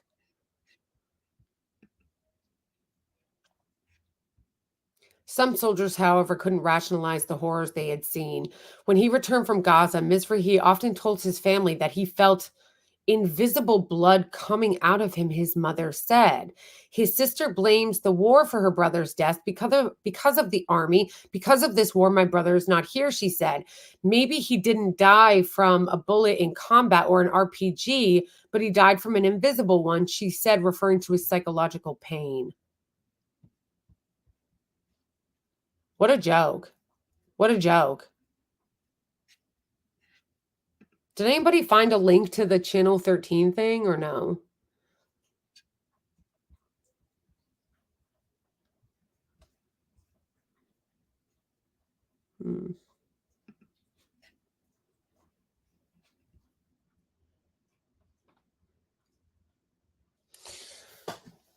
Wow. Wow. Wow, that was deranged. Like, actually deranged. Wait, TX Tanya, you found the link? Did you put it in the comments?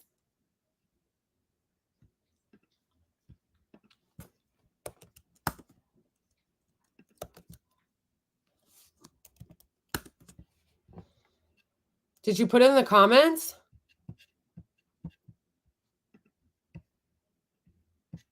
I don't see a link.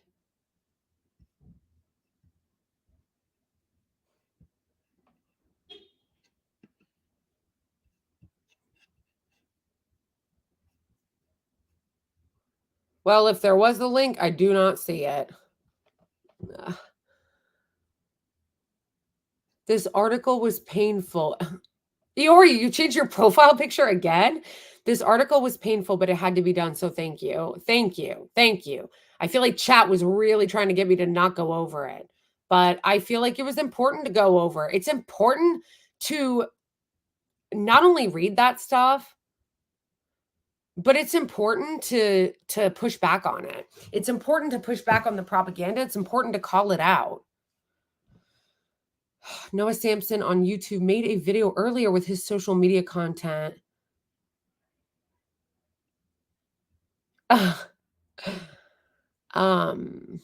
Okay, I guess we don't have the link. I wanted to see the Channel 13 thing that that they mentioned in the article, but if nobody has the link. All right, you guys. I'm going to end this stream now. We've been on for almost 3 hours, and I want to say thank you first to everybody that gave super chats. Thank you so much to everybody that gave super chats. I appreciate you guys a lot. Thank you for supporting my work. If you are not on YouTube, you can also support my work by either just, donating to my Venmo if you want to support me, or you can also become members on Ko-fi and my Patreon. So if you can support my Patreon or support me through Ko-fi, that also helps a lot. I actually like those two platforms better because they can't censor the way that any of the other social media platforms can censor. I can just be a little bit more free. Like I don't have to worry about their censorship. Anyway, but if you can, even if you can't support me monetarily, please do follow me and share the content.